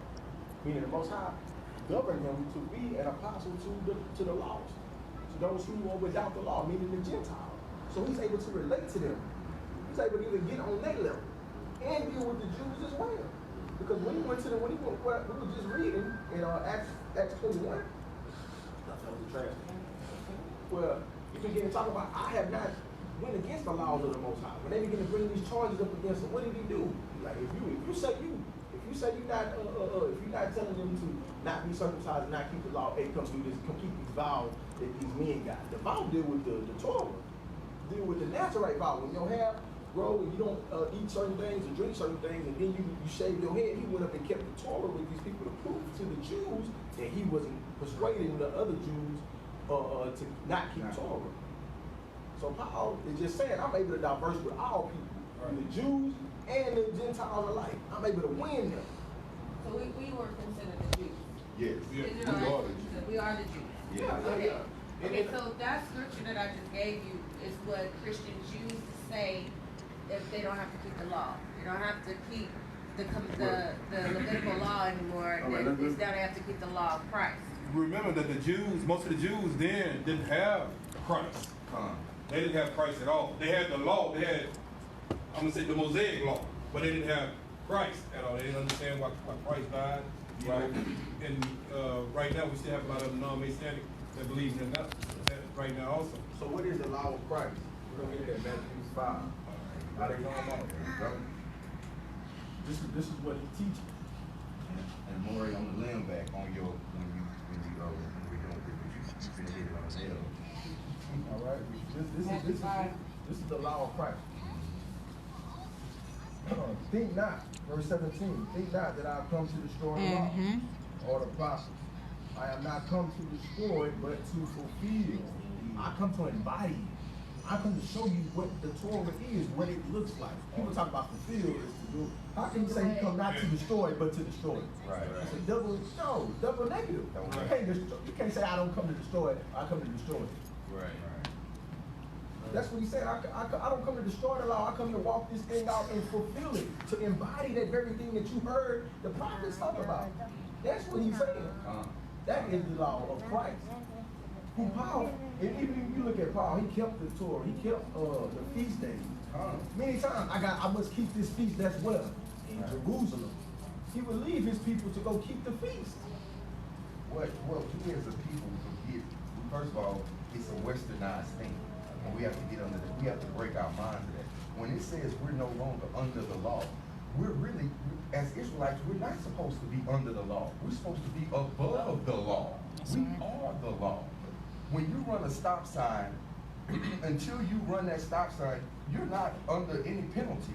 As soon as you run that stop sign, you've come under the law of the penalty of running the stop sign. Right. So we have to have the mindset that we are above the law. We are the standard.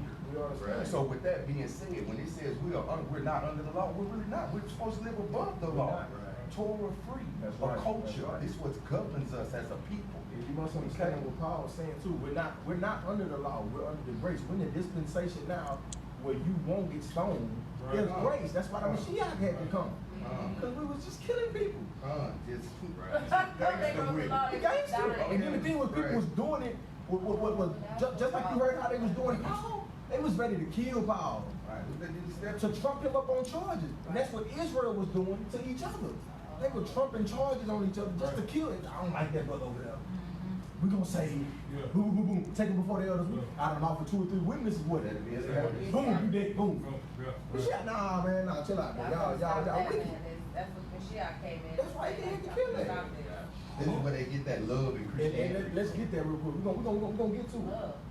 Killing folks. Well, no, I'm saying, but no, I meant like with the love of Christ. They'll throw that, because His mercy and grace, and then they'll flip it and turn it all into a doctrine of the love of the Mashiach. It's the love. Yeah. It's the love.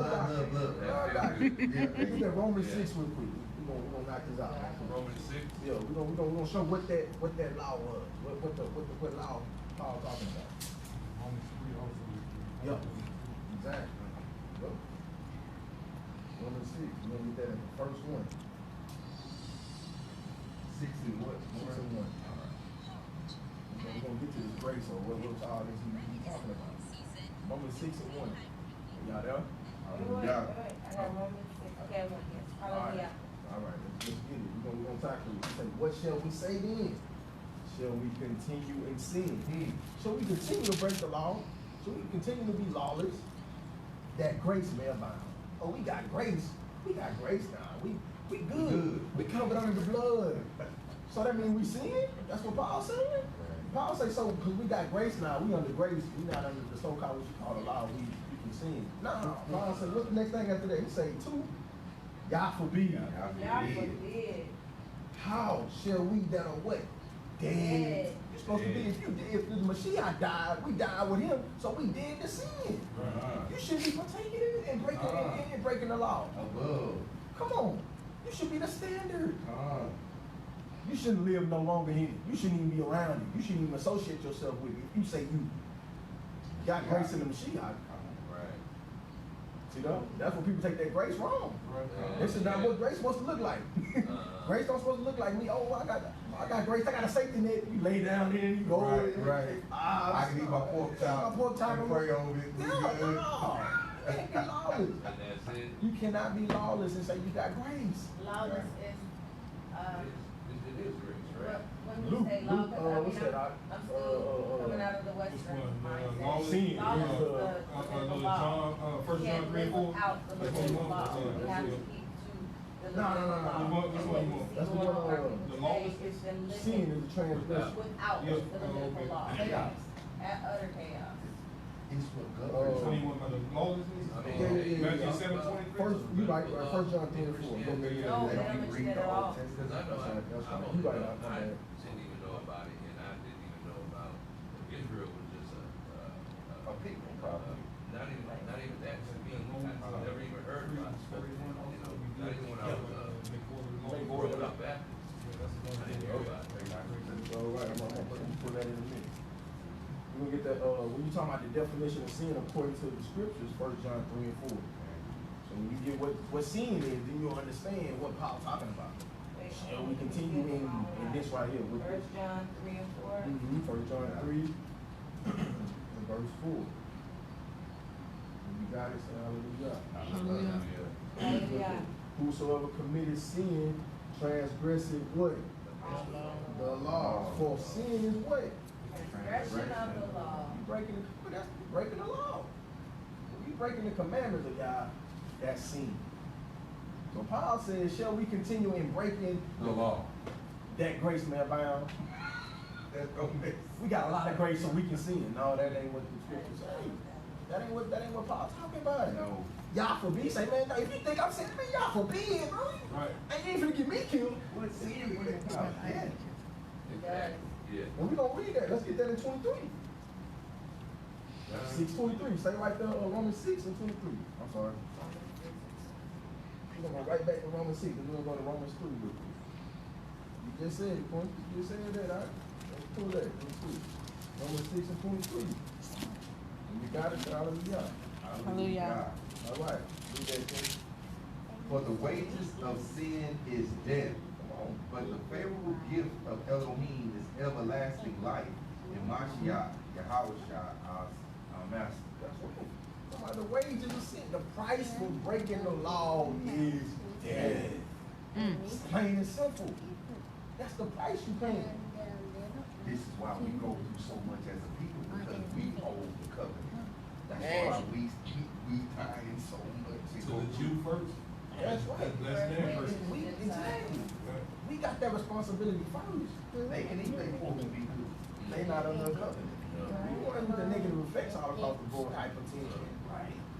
You know, high blood pressure, diabetes, stroke. We the ones get that. Other nations, they living good. Because he would be think about it. I mean, it's common sense. He would be an unjust Elohim if he persecuted the people that he didn't make a covenant with. He didn't make a covenant with those other nations. So if he judged them, That's Psalm 119, unrighteous. Right. So he's not right. One fell on the other. So everything we get, basically, we deserve. To an extent. Let's get that Romans 3 real quick. We don't withhold the law. Right. Romans 3:31. 3. That's what Paul teaching. Paul teaching the people this, man. Don't get what I'm saying twisted, bro, because y'all gonna run off and say exactly what the Jews end up telling me. Hey, bro, you over here telling them, man, they don't even be keeping the Torah, bro. So Paul telling you, nah. So guess what? Go ahead, Mitch. No, that's no disagreeing with you. Paul said that's not what I'm saying. That's not what I'm saying at all, but guess what? They still took it and made it to the elders and the apostles, and they had him like, bro, what's good? That's all good and dandy what you doing. The most I usually do. What's this? Well, that's the same thing they do today, the manipulation of the word, right? Come on. Free case in Paul, right? Yeah, they do. Don't they? So this is what. Okay, let's get to it real quick. Verse 31, Romans 3:31. Do we then make void the law through faith? Elohim forbid. Yea, we what? Establish. You gotta be built up on the law first. That's the foundation. That's why this book is for us as a people. That's right, and that's why we gotta be alike, because we got some other people got the book and they screwing it up. Right. Up. And we trying to, you got the book, bro. Give me the book, bro. Let me show you what it says. Right. We trying to show you what the book say. But that's what the Most High do. He said he would do what's Deuteronomy 32. That's let me get that real quick. This is what he said he would do to us. said Deuteronomy. 32. 32. This is what he said out of his mouth. This is what happened to us as a people.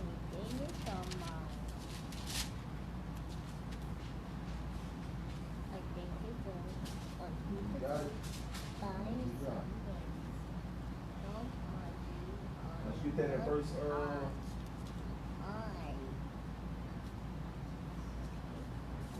let's see what this is.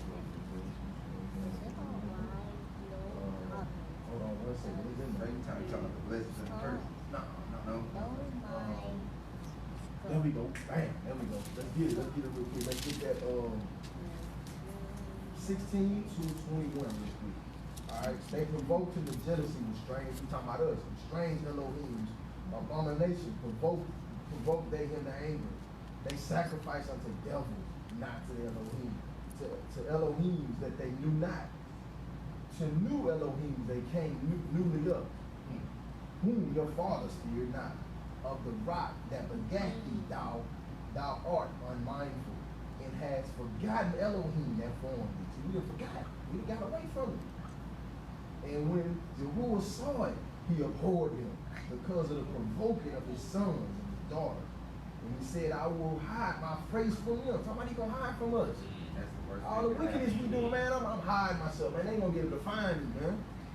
Keep reading. I will see what their end shall be. I'm gonna see what's gonna become of them now, because they can't connect to me. They can't find me no more.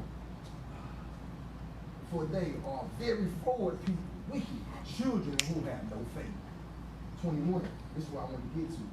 They have moved me to jealousy with that which is not of me, the Most High.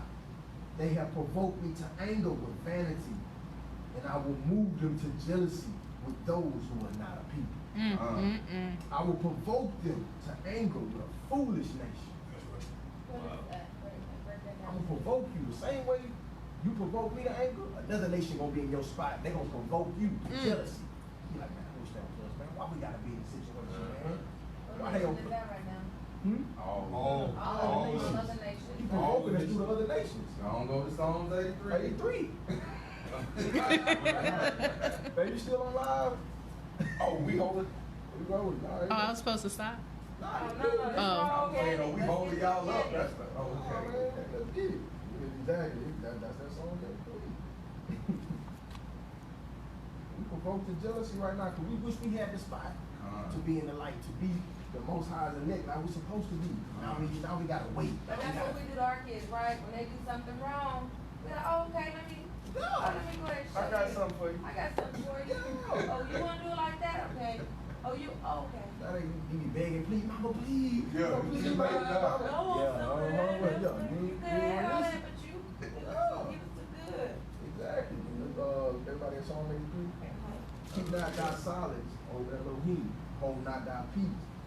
Be not still, O Elohim. For lo, thy enemies, they make a tumult. And they that hated thee have lifted up the head. Meaning those other nations, they hate thee, they became quiet.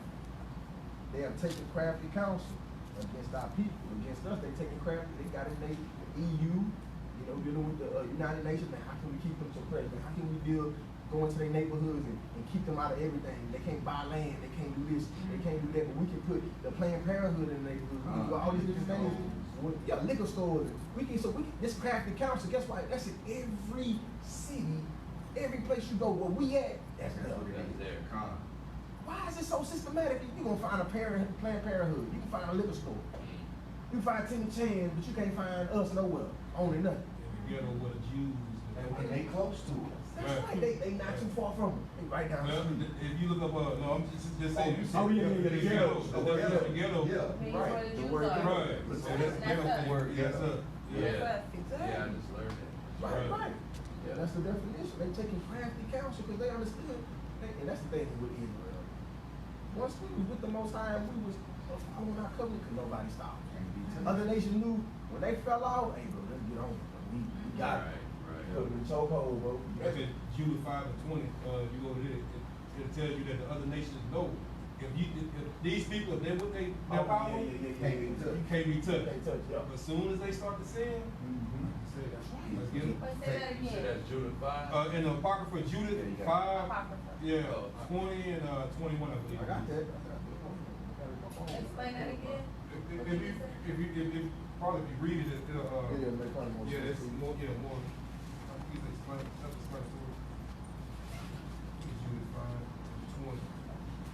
I want to finish reading because I want them to hear. Okay. Finish. Go ahead. I'll find that though in Yeah, another go ahead, Bible. Walter. It says, for lo, your enemies make an uproar, and those hating you have lifted up their heads. They have taken crafty plot against your people and conspired against your treasured ones.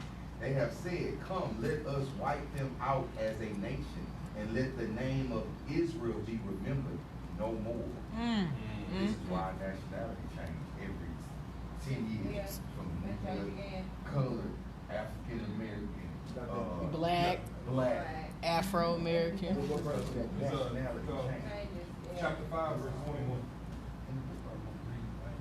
Okay. Got it out? Yeah. Jude 5 in the Apocrypha, you can write it down, you can pull it up, or you can pull it up online. You just type in Jude 5, 21, it'll come up. Or download that KJVA Bible also. It's another, it's real good. Which one? KJVA, What was that first one you said? KJVA. eSword, my sword. My sword, yeah. Android, eSword for, Alpha. And that blue letter Bible. And do that. Got the blue letter. Yeah. What was it in the Apocrypha? Judith. Judith 5 and 20 and 21. And it's just letting you know that the other nations know who we are. We We just don't know who we are. Right. All right. Jude 5, I'm gonna go ahead and read.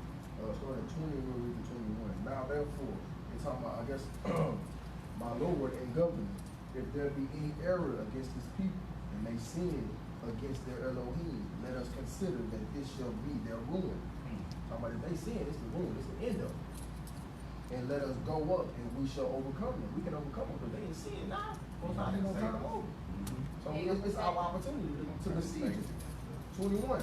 But if there be no iniquity in their nation, let my Lord now pass by. At least pass by, man. Keep going. Yeah, don't stop. They don't see They it. good? don't see it. Right. They don't see You it. need to put the ass on the gas, boy. You know what I'm saying? Least that Yahuwah defend him and their Elohim be for them. And we become a reproach before all the world. We gonna come next. If we come against them, they gonna defeat us. If they righteous, if they are without iniquity. So that's about to happen again, and they know it. Oh, yeah, Then they know we about to it. get back right with our Elohim, and it's gonna All right, man, be you can over. go ahead. But yeah, that's definitely, man, the most I bless on my heart, man. Today about being the light.